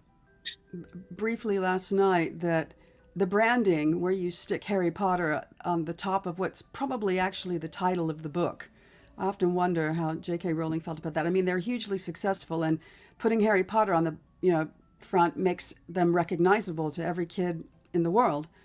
So it's probably a good idea, but it would be fun if they were just called the Philosopher's Stone, the Prisoner of Azkaban, blah blah blah. Okay, maybe I really should go now because I've been. Okay. Okay, we'll see you next time, Dalek. Thanks for hanging out with us. Yeah, You I'll even s- stayed a little I'll- longer than well, you probably should have. I've definitely stayed a bit longer than I should have, but I'm enjoying this so much.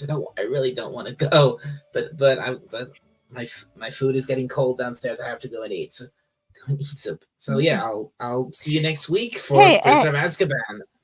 Yeah, and anybody, see you next week, Dalek. And anybody who's here, don't worry if my slides go past a scene that you want to talk about. You can always go back to that scene and talk about it Sure. at any point because there's no particular order. There's not supposed to be a particular order to what we're talking about. I'll still be watching. I'll still be in the chat while I'm eating. Mhm. So yeah, but I gotta go. So thanks for having me, Okay. Jill, and I'll see you next week. You're welcome. See you next time, Dalek. Bye-bye. Bye. So Eugene Bird says, my kids read the first couple of books. I didn't care. After taking them to the movies, I had to know what happens next. Yes. And Moaning Myrtle. Oh, here we go. Moaning Myrtle. Definitely. Her weird cries. She's a little the noise- sensitive. the noises she makes. Yeah, I she know. makes a Where's weird Scotty? squealing. Scotty's the one who's into moaning Myrtle. No, I know. there? He's gone. I don't know what happened to him. He ran away. No. What is the, I what think is he's in the entire chat, pack of sort of. cigarettes. Yeah, probably. No, he went to the store. No, when he takes this long, he's actually gone to the store. Snape couldn't by the wait time he to gets back, embarrass the show's him. going to be over. Snape was so looking forward to embarrassing this man. Oh, he was so excited. How could you could tell. not? I mean, right? come on, he's unbearable. Yeah, he's like, oh, I'm gonna make you look so stupid. There you are. Well, it's like the white stripes kicking the shit out of a flock of seagulls. Well, Ooh, essentially, I don't essentially, none of the teachers really respect Lockhart because they realize he They know- cannot do what he says he can do. Yeah, he's a fraud. show off. In fact, they're confused why he got hired. Yeah, he's a show Yeah. off. Oh, did PvP? Why did Dumbledore hire him? What was the To reasoning expose again? him, to expose him? the crimes. Yeah, I could see that. His Well, crimes. also, I'd it's a wanna do cursed that. position. You know, why would you want to put somebody you like as True. as professor of the dark arts? Yeah. And a Outside wizard's hire. duel. The idea of a wizard's duel goes way back, and so it's really wonderful to see a wizard's duel that's a different type of wizard's duel. And this is great for kids, fans of the first book, where you were promised a duel that never happened, and the kids just got detention. So now you finally get it. Well, and also I like seeing the competency of Snape and him saying maybe it's really advantageous to teach the children how to block first. And do they? No. But No. like Snape is, I have high hopes for Snape. And just Severus is pretty rad. I think he's pretty cool. But I do think that it is one of those moments where you see that he is protecting the students. Like he is a dedicated Hogwarts professor. Oh yes. Absolutely, yes, and he does eventually get the position that he wants, and the kids do. Well, the kids learn a lot He dies, more doesn't next. No, He learns no. a lot more. A lot of people die. There will be death. Many You will see people death. die. People are gonna die, but I can't wait for next week because it has my favorite Defense Against the Dark Arts professor. I concur. Oh, Sid Vicious? So, no, Lupin. Lupin Oh. is David pretty much Thewlis the best. is the actor. Oh, Yeah, okay. Lupin. Remus is Lupin's first name? Although arguably you could say Moody might be one of the Yeah, best. Mad Eye and he's Moody also- is so fun. But he's But not. Mad Eye actually- Moody is it's not Mad Eye Moody. Yeah. That's right. He's not. Yes. But we can argue about that next week. Yes. I'm really looking Because forward we'll to get closer. Helena Bonham Carter. She is more. Everybody in this is really good. Bellatrix is incredible. Bellatrix But I Lestrange. can't. Yeah. Oh no, But it's just gonna that's be not what we're here for today.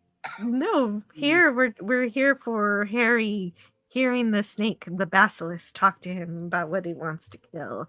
Yeah. Yes. This was genuinely scary. Yes. I remember just being really creeped out by all of this. And I can't imagine being a kid watching it, frankly. It's like, yeah, it's kind of like a murder mystery, except everybody's petrified instead of being murdered. Mm-hmm. And I love but it's just as Hermione's creepy. contribution too. She leaves a clue with how she gets petrified, and it's just great. Definitely. Learn about the reflection. Definitely, because she gets to participate without And actually she's being very conscious. brave in that moment, too, of her petrification. You know, she's gone alone rather than tell them and take them with her and risk them. Well, and two things just in this scene. I really appreciate the conversation between Harry and the Sorting Hat.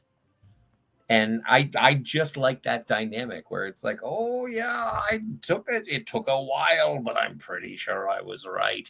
I love that the Sorting Hat is not just a guy who sits there and says, Gryffindor. Like, I enjoyed that interaction. And then also it's punctuated with the death of the Phoenix. And then Harry's like, I don't know what happened. I was trying. I couldn't do anything. And then Dumbledore comes down and says, no, that's just how it works. Do you have anything to say to me? Which Harry does. And Harry says, no. And then he learns from, the Riddle Boy. Good old Tom Riddle. Well, shout out to Resurrection Which theme one? throughout the whole series, but, little clues, hints where she's going with the Phoenix moment. Well, Oh yeah, the Phoenix is a huge thing, overarching theme Yes, of story, yes, Harry's you story. think- I was thinking that too. It was like the Phoenix. When is you Harry's first see story. that Dumbledore scene, you think, "Oh, the scene was for nothing. What was that for?" But then you watch the whole movie and it comes together. But and that's like, and I'm coming at this through just the movies, and I think in terms of the filmmaking, my favorite thing about movies is setup and payoff.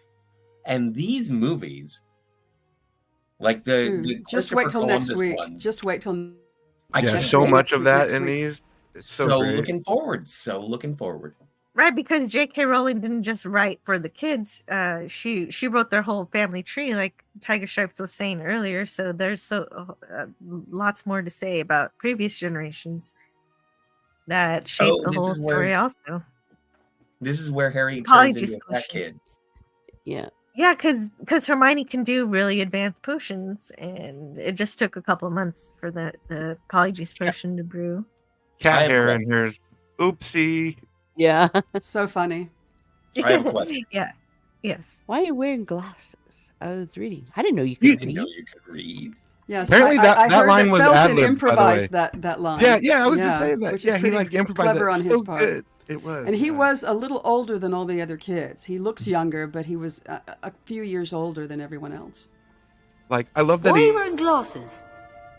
Reading. Reading? I didn't know you could read. It's such a Draco thing for him to say. Yes. Such a Draco thing to say. Perfect.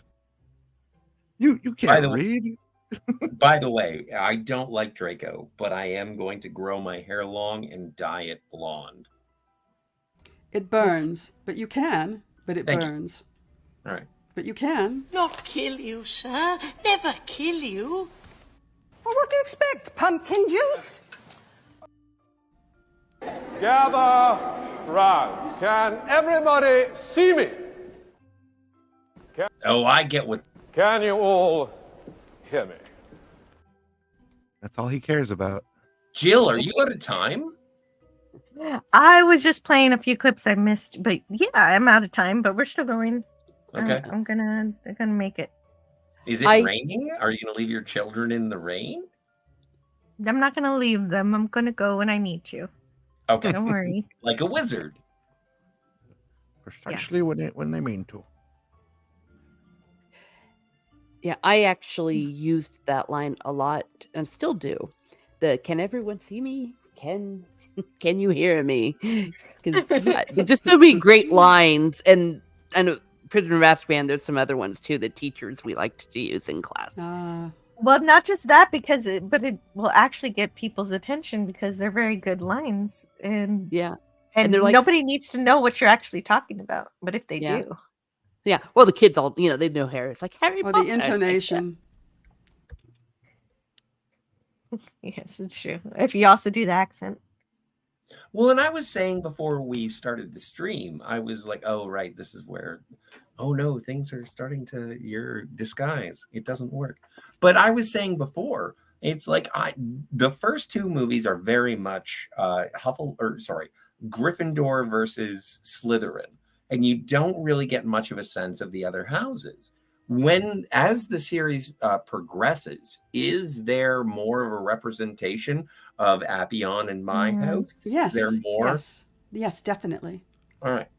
It's More never for going to be what it Hufflepuff is than for Ravenclaw. Gryffindor. Yeah. There's No, a limit. Ravenclaw Does has Ravenclaw Luna. get- Luna Yeah, represents I know. Ravenclaw beautifully. I don't know. Well, I'm not a big and- Cho Chang and- fan. One I of the relate to Luna Ravenclaw, strongly. one of the Ravenclaw things I is like love. an important Luna, I item. love. Because like the Cyan in the chat says, this channel is the shit. Thank you so much. I Oh, appreciate that. Actually, you inserted the. I don't think that's necessarily what that person's Oh, No, intent that's what I was. no, but that's what I heard. Well, good on you. oh. I like how Where's the Hermione very is nice. slowly learning to tame What? her hair. It looks like maybe she's braiding it at night. Shoot. Oh no. I messed up my slides there. What happened? Oh, Dalek left too? Oh. Yeah, Dalek You were left. gone for quite a while. I was And I have to say, smoking I wouldn't mind if the cigarette. music was a little louder. I know that we go back and forth on this, but I can barely Okay, hear it. I didn't realize I had a troll in the dungeon. There's a troll in the dungeon. Troll in the dungeon. Oh, was that on Twitch? Then it doesn't matter. You don't. Oh, okay, no wait. No, It doesn't matter, Jill. It We're does having matter. fun. This is great times. Hold on. I'm having a blast. And if anybody here thought that I was going to have fun with wizards, like I would have bet against them. Never. I would have bet all my money that you'd hate it. Yeah. I still like Jill's very stylish hat in her photo. That's really wonderful. I do too. Yeah, it's impressive. Mhm. Thank you. Is that a collar behind you? A high collar as well? Yeah, I don't remember what I was very wearing. nice, This was very like 12 fashionable. years ago. You look like that witch at the table in the first couple of movies who's never identified but is hyper stylish. You know, I in like the great this, room.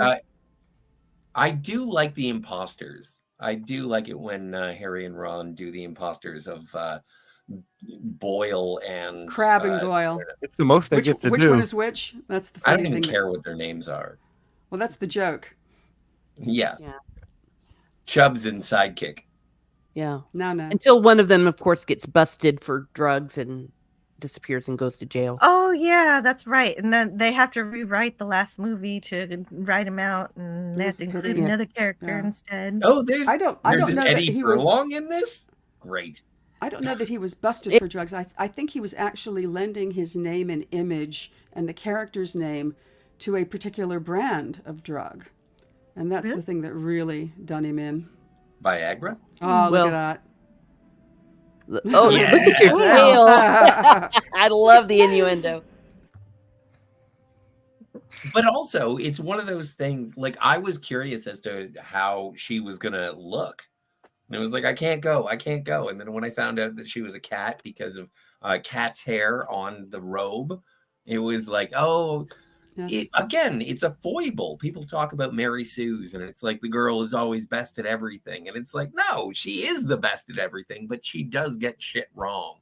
And Yeah, I it like- humbles her. I like that because she makes a Yeah. mistake. She makes a mistake. She thought she had it all perfect. She thought she has everything right. Yeah, but no. Hermione's not a Mary Sue, not by a million No, she's yards. not. Not at all. That's not what a Mary Sue is at all. No, but that's what I'm saying is that it is something where she does make a mistake. And it's Right, like and that there was humanizes actually a mistake that I loved in the first book that wasn't in the movie, where she knows about the devil's snare. She knows that sunlight beats it, and she's like, "But I don't have fire. There's no fire around here." And then I forget who has to say, "Hermione, you're a wizard. You're a witch or a wizard." And then that reminds her that she can simulate the sunlight or the fire. I do love the interaction with Tom Riddle's diary, and I think this is the only time that Harry Potter went toe to toe with the Riddler.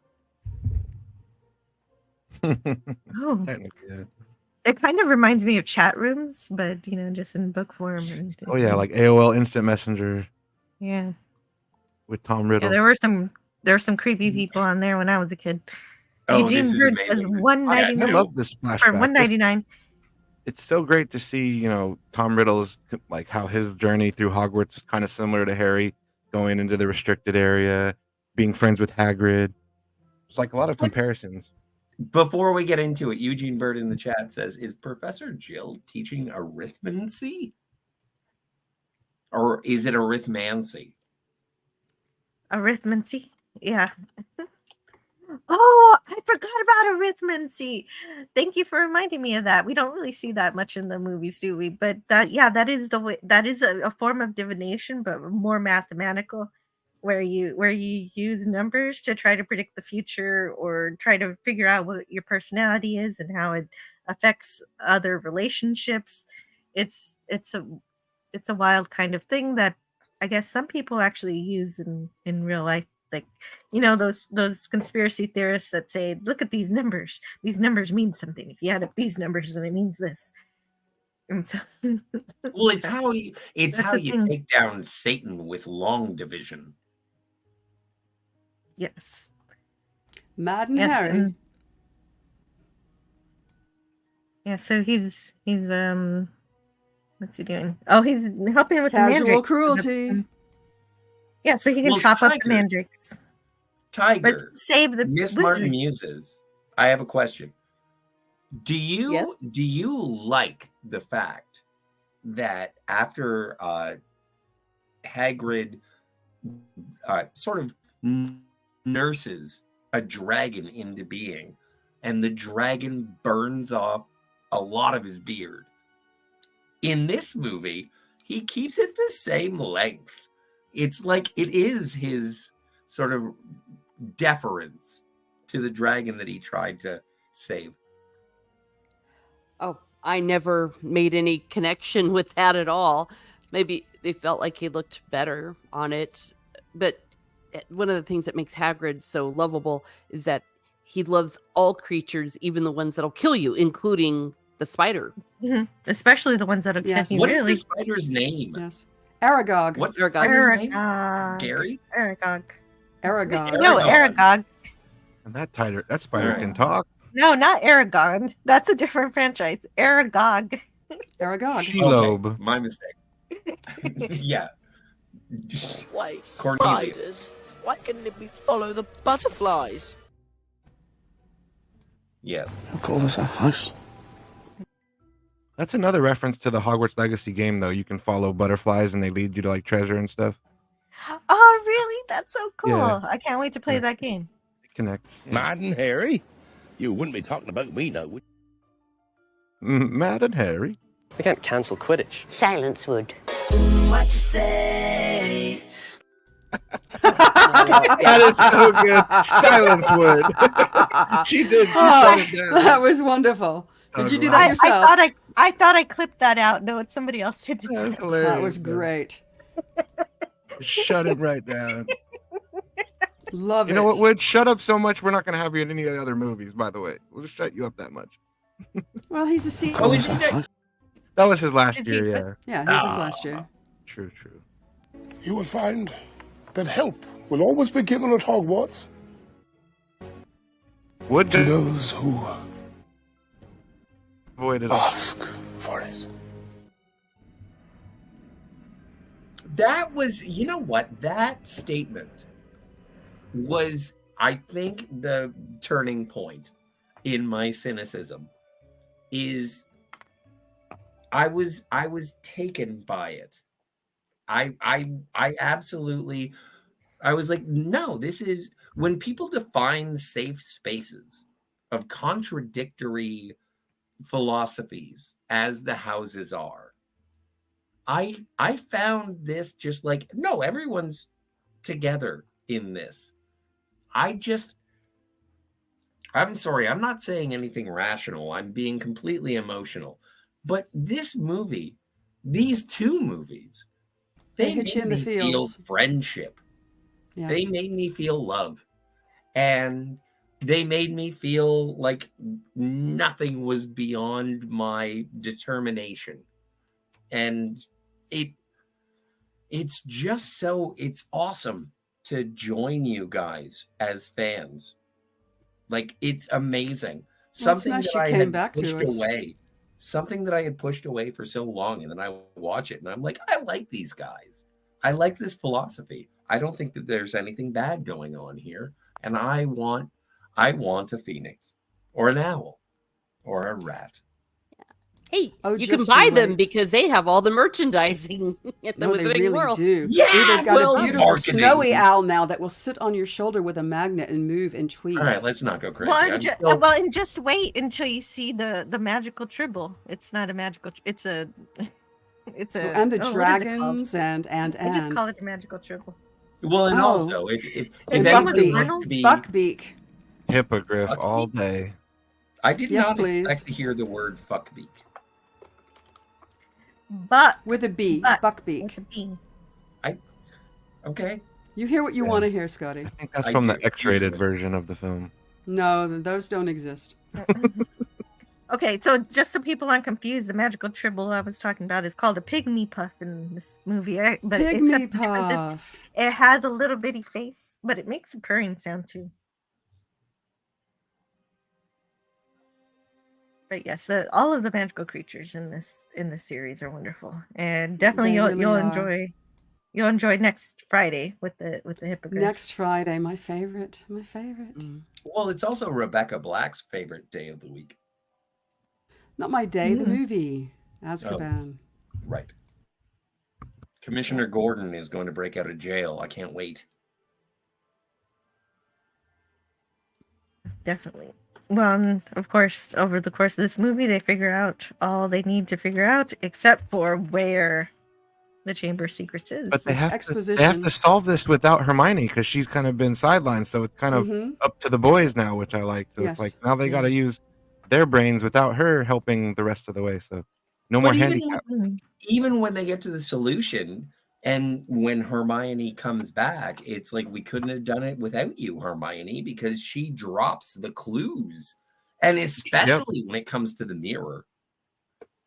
Yeah, she Like, lays the even- groundwork and they got to finish it for her. Like, Yeah, set them but up. They even got as an enough. audience member who doesn't know what's going on, and when they start saying you have to look it in the eye, Oh, Keith E and is I'm saying like, goodbye. I remember with the Goodbye, Keith Oh, E. Keith Take good E. care. Thank for you being so much here. thanks for pointing that out. Yes, thank you, Keith E, for being here. Her skeleton will lie in the chamber forever. And she writes that herself. Well, okay, there you go. There's the end of the movie. Yeah. I just spoiled it. Yeah. And he tries to run away. I love this. Everyone knows he's a fraud, and the teachers keep calling him out. I love it. It's like, books can be thank you. misleading. Yes, this is the very quick scene where he pulls a wig off of a wig stand and tosses it into his luggage. Yeah, and that's interesting if he wears a wig, because he actually, one of the things that he does is make hair care shampoo. Like, that was one of his dreams to do. Yeah, you'd think there'd be a That- wizarding potion that would make you have hair. Perfect head of hair, wizard potion. Well, no, when I was watching this, I was like, how do I get my hair like that? Well, there's Wigs. like The there's answer is wigs. well, the answer is wigs, but I was thinking of the universe answer. I was trying to think. There's a kind of eggshell that you can use that he uses to make his shampoo, and I don't know Maybe if that it's grows the hair magic, though. or maybe it's Maybelline. Bit of both. Mhm. Oh, I by really the like way, that Moaning year in Myrtle this is one. part of the plot. Like, she seemed like she wasn't going to Oh. be important at the end, but then, like, classic J.K. Rowling style, it's setup and payoff. Yeah. And also, I just want to say one more time, am I the only one who thinks that Moaning Myrtle is the hottest? Yes, just you. Okay. Just just like I'm the only one who really likes Oliver Wood. When I was a kid, he was the one that Oh, I he's loved. so cute. And that Scottish Oh, accent. Wood. Ooh, Slayer. Yeah. And also, he's the keeper. I love him. Again, I'm very angry at you for making me like wizards and sports. Yay. Yeah. Oh, He's evil okay. here. For some reason, in my notes, the practical effects of Aragog I missed was he weighed 3/4 of a ton, and it took 15 people to operate him. The Incredible. animatronic. Like I'm so impressed with the practical effects of this. And again, it's part of the reason why I compare it to the beautiful prequel trilogy. And I'm just like, the special effects in Harry Potter are so much better than the prequel trilogy. And then, Beautiful payoff here, too, on Ron's wand backfiring. Yeah, that's what I was thinking. Because he Yeah. grabs Ron's wand, and if he had a real Yeah. wand that wasn't broken, Yeah. he would have erased their memories. But since Ron's wand being broken actually helped them, I love that. Like, it actually was a helpful thing for it to not be working properly. Mm-hmm. Saved Yeah, them in the definitely. end. And he got the full effect of two, a spell that was for 2 people to lose their memory, and so that's why he goes crazy for the rest of his life. Well, and one of the things that I'm fascinated by is that Tom Riddle, the entire idea of Tom Riddle as a character, is the origin story of Voldemort. Yep. And I love that. Oh, you get more of that. You're going to love it even more. Can't wait. Yeah. Yes. There she and is. Poor Jenny. Poor Jenny. Coke? Yeah, Jenny was tricked. And tricked by Tom's charm, because he's very charming. And She's like Bucky. Well, also, the Yeah. book, as we come to learn down the line, the book is extremely powerful. The book is not just a book. The book it's not just a memory. The book is a Horcrux. Yep. It is. It's his soul. What's it's a part of his Horcrux? soul. You'll find out. No, but what is it? One of the most powerful You'll items find probably out. in the Alright. story. I was No, like, but what it's is there, a 7 very of them? common magical term. I've heard See- Horcrux before, but I don't know what a Horcrux is. Even at this point, Dumbledore doesn't know that Harry just destroyed a Horcrux. So this is future. Shall I stuff. just tell Scotty? Yeah. What is a Okay. Horcrux? You can rip a piece of your soul off and you can put it in an object. And Mhm. if that object is never destroyed, it will help you to extend your life. That's what a Oh. Horcrux is. I need one of those. You do. Yes. But I love Harry's loyalty here. Dumbledore will always be here if people are loyal to him. I think I actually have that quote, but I am. Let me play all the clips that I missed. Yes, please. If Hagrid ever gets out of Azkaban, I'll kill him. I'll just be in my office getting ready. That's what I say. Hi down there. You're welcome to share my toilet. What were you gonna say when Lockhart says he's in his office getting ready? That's what I always say when I'm getting ready. He'll never be gone. Not as long as those who remain are loyal to him.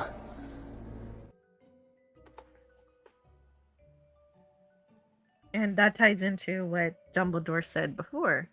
And help will be provided if you ask for it, and there it is. And the Deus Ex Machina comes. My only criticism, but that's okay. I can deal with Deus Ex Machina. Oh, what is no, it? What is I it? mean- Miss Martin Muses, what is it? The Deus Ex Machina. Well, the way the The Phoenix, Sword of Gryffindor? the Phoenix No, just but I comes in out of nowhere and gives him what he needs to do. But it. that's I always thought that was because Dumbledore has magic set up around the school, where if somebody asks for help, Harry is sort of either asking for help or he's showing loyalty or something Well, triggered yeah. this event. Well, he's Something in great triggered. need, and he mentions loyalty to Dumbledore specifically.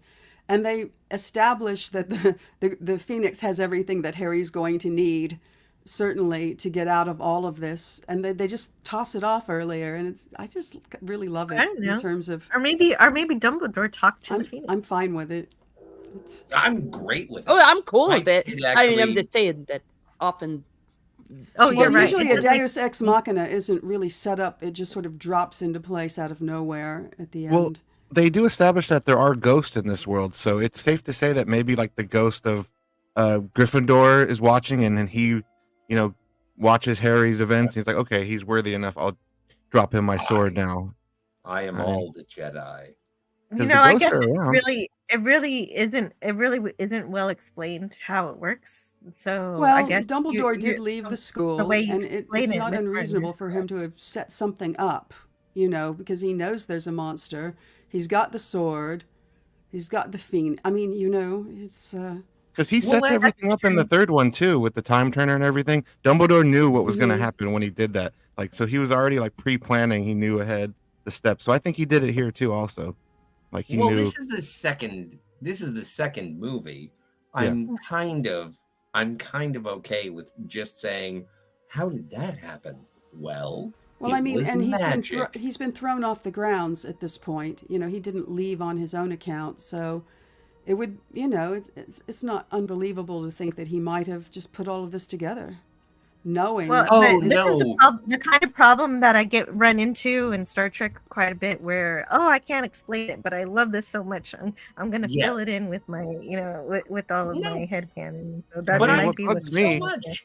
The only thing that bugs me is that in terms of Fox, I think it's so much with the Phoenix, in terms of Harry being there when Fox died, and then came back, and that's why there was a loyalty, and it was Harry was there for the rebirth of Fox, and obviously Dumbledore was like, "Oh no, you're cool, Harry," and so Fox was like, "I'll help this guy." Yeah, the only thing I don't like in this ending is the Phoenix does all the hard work. Harry would have never had a chance if the Phoenix didn't scratch out the eyes of the basilisk. So he kind of owes the entire thing to the Phoenix. The Phoenix really beat the basilisk. But again, I feel like there's a historical precedent for that Phoenixes kind of famously scratch the eyes out of basilisk. I think that goes back. I don't know. Yeah. Either way, I love it. I love the interactions of everyone. And also, I like, because I've read ahead a little bit, is that I like that Ginny's hero worship of Harry is justified. He doesn't fail her. And that's how they sort of, culminate their coupling. And the basilisk tooth, that will come up later. So remember this. Yeah, brilliant. Is there going to be another snake? There's going to be another giant snake? No, but the tooth comes up later. Okay. What you just saw comes up again. It is, and the chamber, we do see that again too. Can we play MacArthur Park whenever Richard Harris is on screen? No. You can, but you have to be muted. All right. I would prefer Camelot, or even better, How to Handle a Woman. Oh. Amazing! This is just like magic! I love that so much. And I am that idiot. When I was watching this movie, I was 5 hours and 15 minutes into the 2 movies that I had to watch. And I was just I was so happy with everything that I had just watched. And this moron says, "Oh my God, it's like magic." And it was. My heart swelled watching this. Well, that is magical. I was not expecting it. And Lockhart is finally, in a way, even though he loses his memory, he doesn't. His career is pretty much ruined. He's not able to write anything ever again. But in a way, it's kind of freeing for him. Remember when Nomad erased Uhura's memory? Yes, but she was able to get it back. Yeah, He's no, not ever able to get it back. Not Kenneth Branagh. Yeah, and Well, this I is don't when think- I don't Dumbledore think, tells the dad, he's like, "I know you put this book in Jenny's bag. I know you did it. I know you were responsible." This is really clever of Harry to fool him. A sock. Yeah. Harry Potter gave Dobby a sock. Oh, Hashtag clothes. fuck Dobby. I don't know. He's a pretty powerful friend to have. He What were you gonna is, but say? he's like a companion in Fallout. He's not a good guy. Yes, don't ever do me a favor. Never save my life again. Yeah, even Harry doesn't want to hang out with him. But he does. He becomes a very constant presence in the books, and he becomes a friend. And he was about to cast Avada Kedavra, which is the death spell, by the way. Yes, he was about to cast the Avada. That's terrible. Yeah, he would have had to have gone to Azkaban for that. Indeed. But That's I love really it. I what love it Lucius. No, And that whole thing, Miss Mary speaking of Muses. things that were improvised, that whole most of that interaction was improvised. Go ahead. Can I ask you a quick question? What the shit is Azkaban? It's where the Prison. wizards go to prison. Wizard's it's a prison. Well, that's where they send Hagrid in this movie. If you were paying The attention. worst thing about prison was the Dementors. They Oh, that's too perfect. The mentors. Oh, that's wonderful. I knew. Well, when I heard Azkaban, yes, I had to get that one, and I can use it next week. Very good. I'm not there yet. One more book. Number 3, you'll see. Movie. Yeah. No, you got to read the books now. From here on out, No. the movies are not enough. No. Somebody back in the day went off and said, "Oh, that's ridiculous. They would never cancel, finals. That would never happen." One of the critics went on, and I'm here to say that midterm of my senior year in high school, I was praying because I was not prepared for my exams, and it snowed, and it kept snowing, and they canceled midterms. Yay! It Wow. really happened. Yes, I felt like I'd been personally heard by God. But that was just one time. When I went to high school, 2 things. We had a play that was called Love, Death, and the Prom, and it involved a student killing themselves. And so it was drastically altered because a student had killed themselves. And then after that, we all had to do finals. So I'm just calling bullshit. Well, it doesn't always happen.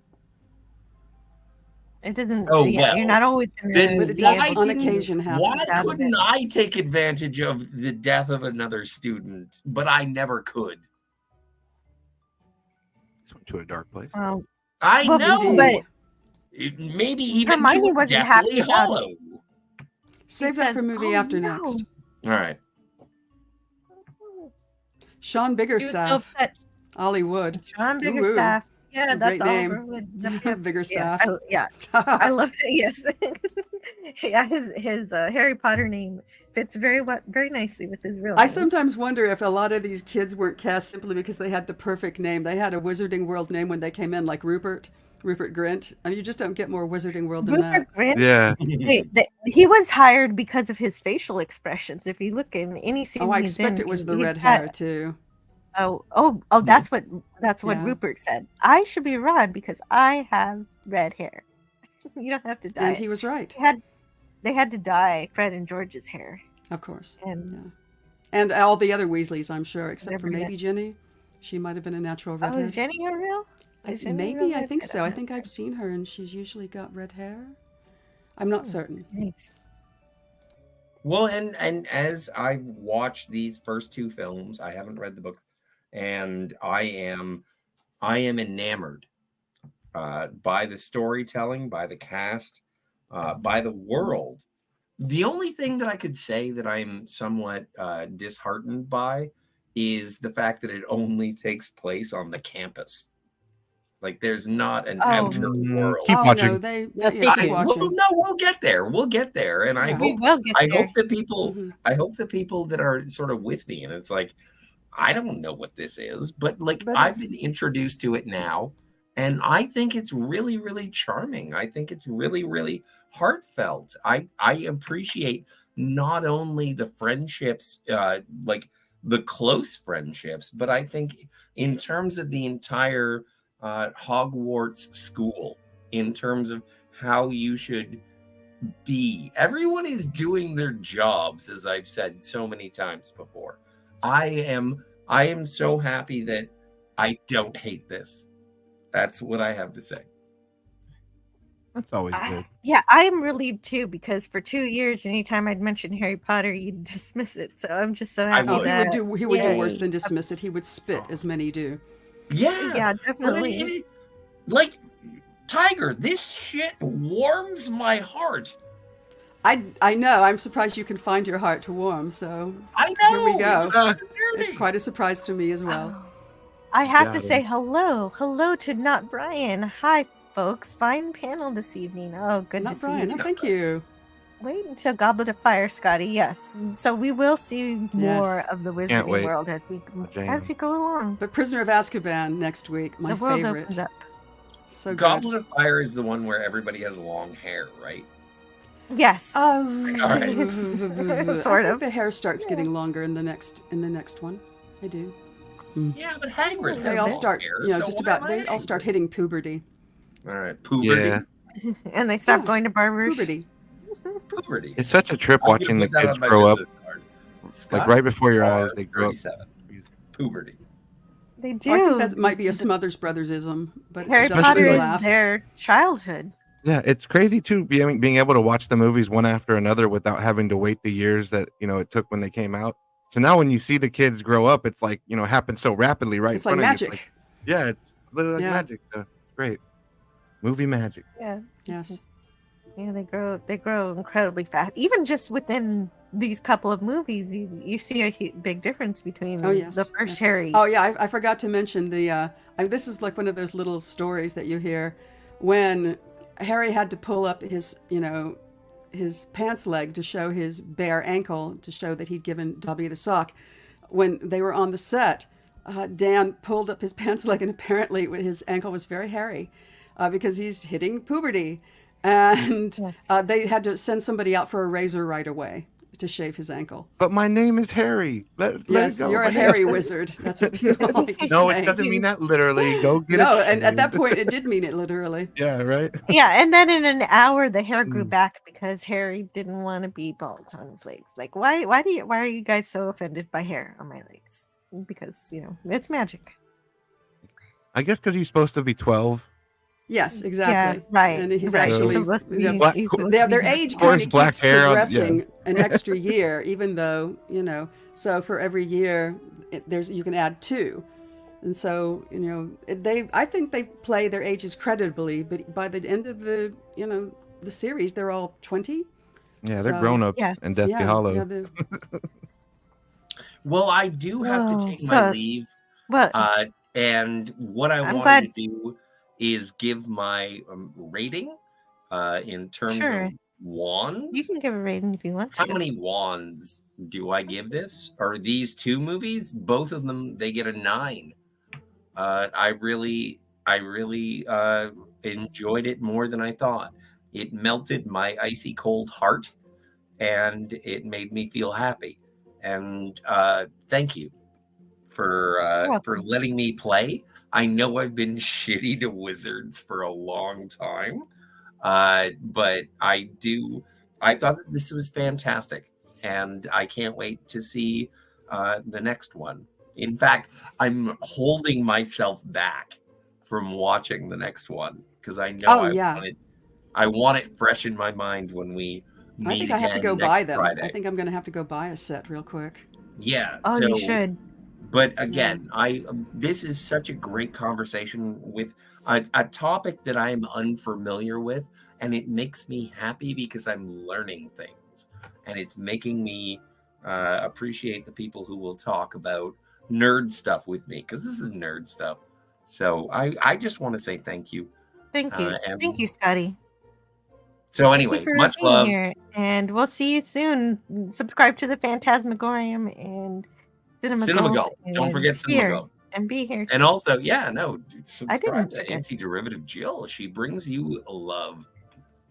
Yes, I I'll see you do, in the and future. so Oh, I wait, do can I hope play- can people I play a clip? subscribe. I have been stuck in the same number for a while, so play I a wouldn't clip mind. before I leave. Go ahead. Please do. Subscribe. And we'll see you later, Scotty, our 37, who likes to leave as I'm trying to close the show. But that's good for you. All right, I'll see you in the future. Bye.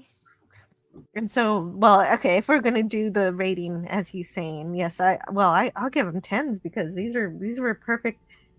Capture the magics of the books for me absolutely perfectly, and J.K. Rowling actually agrees with this, and I love the setup, the characters, everything is set up for the end as you see it at the end, and you can tell this from some of the special features you watch that when these movies were being made, this is probably when the third or fourth book was out, and J.K. Rowling already had the ending written. She already knew where everything was going to go, and so the best stories are those that are actually planned out and not just these movies that keep stringing you along with cliffhangers that don't mean anything, and they haven't thought of where they're going, and so they end up going nowhere.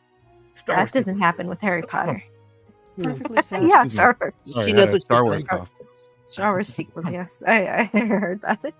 But yes, this was nothing like that because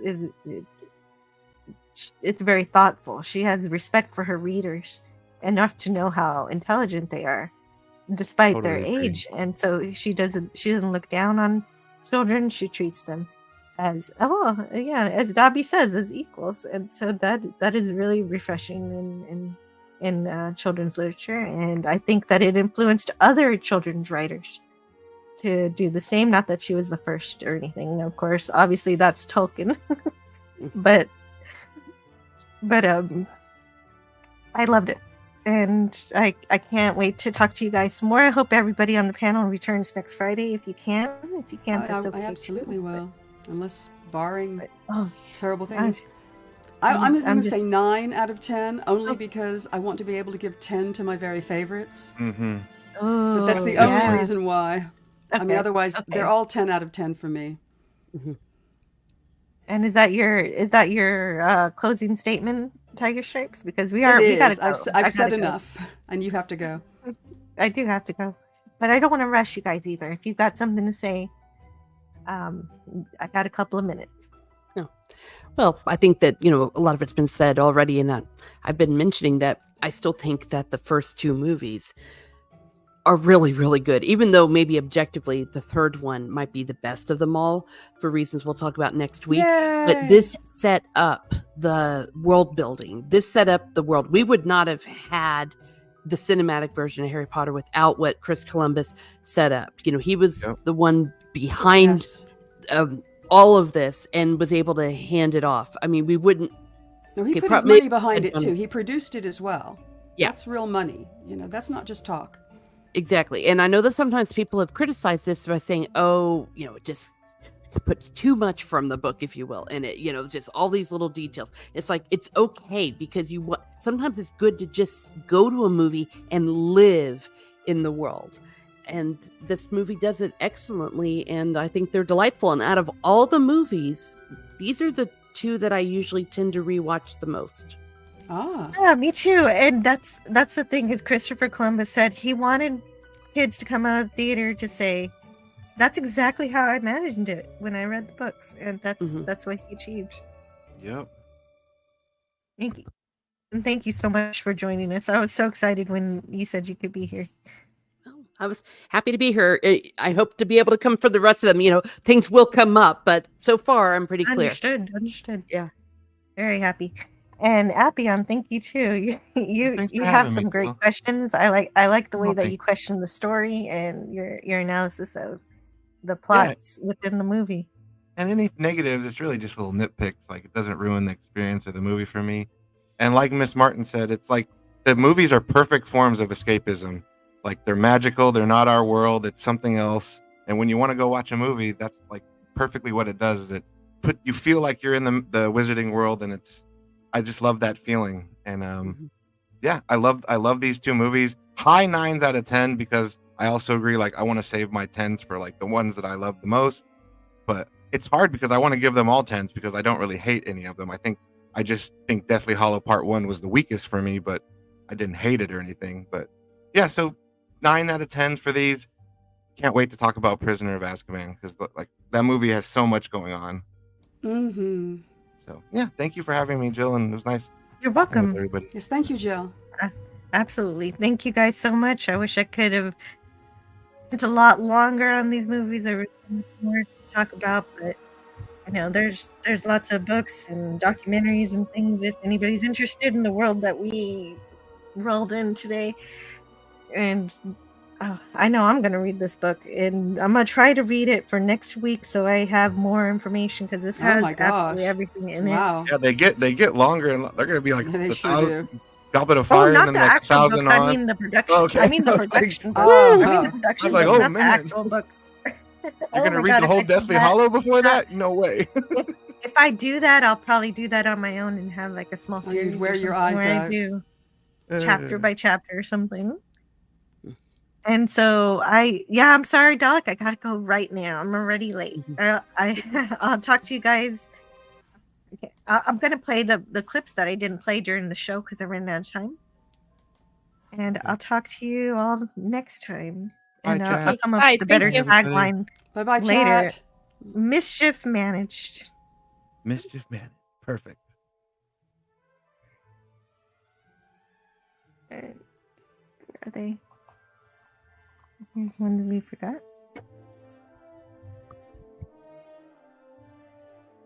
Funny, the damage a silly little book can do. Especially in the hands of a silly little girl. Stop. No! Amazing! This is just like magic! Certain similarities between Tom Riddle and me. He transferred some of his powers to you. It is not our abilities that show what we truly are. It is our choices. I should have played that while we were talking. That is a definitive line from this movie. Sorry, I missed great it. Line. Like you guys Master has presented Dobby with clothes. Yeah, there's just too many quotes. It's hard to remember them all sometimes. Dobby is free. Yes. A sock. Dobby with a sock. Oh. Clothes. Dobby has clothes. Well, and poor Hermione finds out later, not all house elves want clothes. But we'll talk about that next time. Mm-hmm. Bye.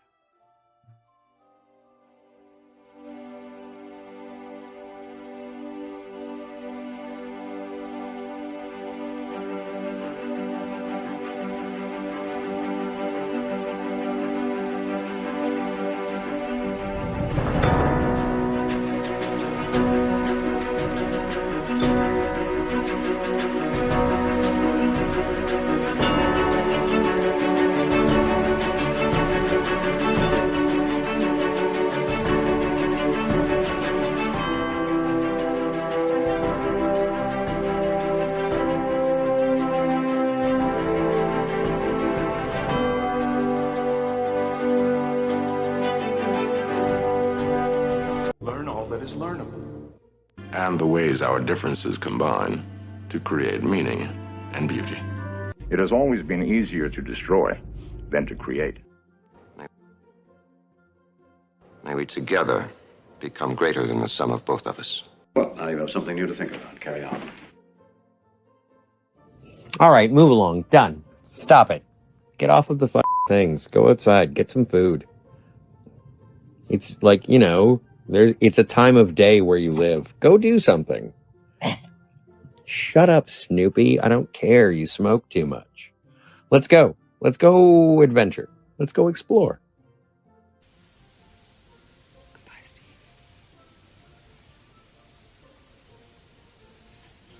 Emma.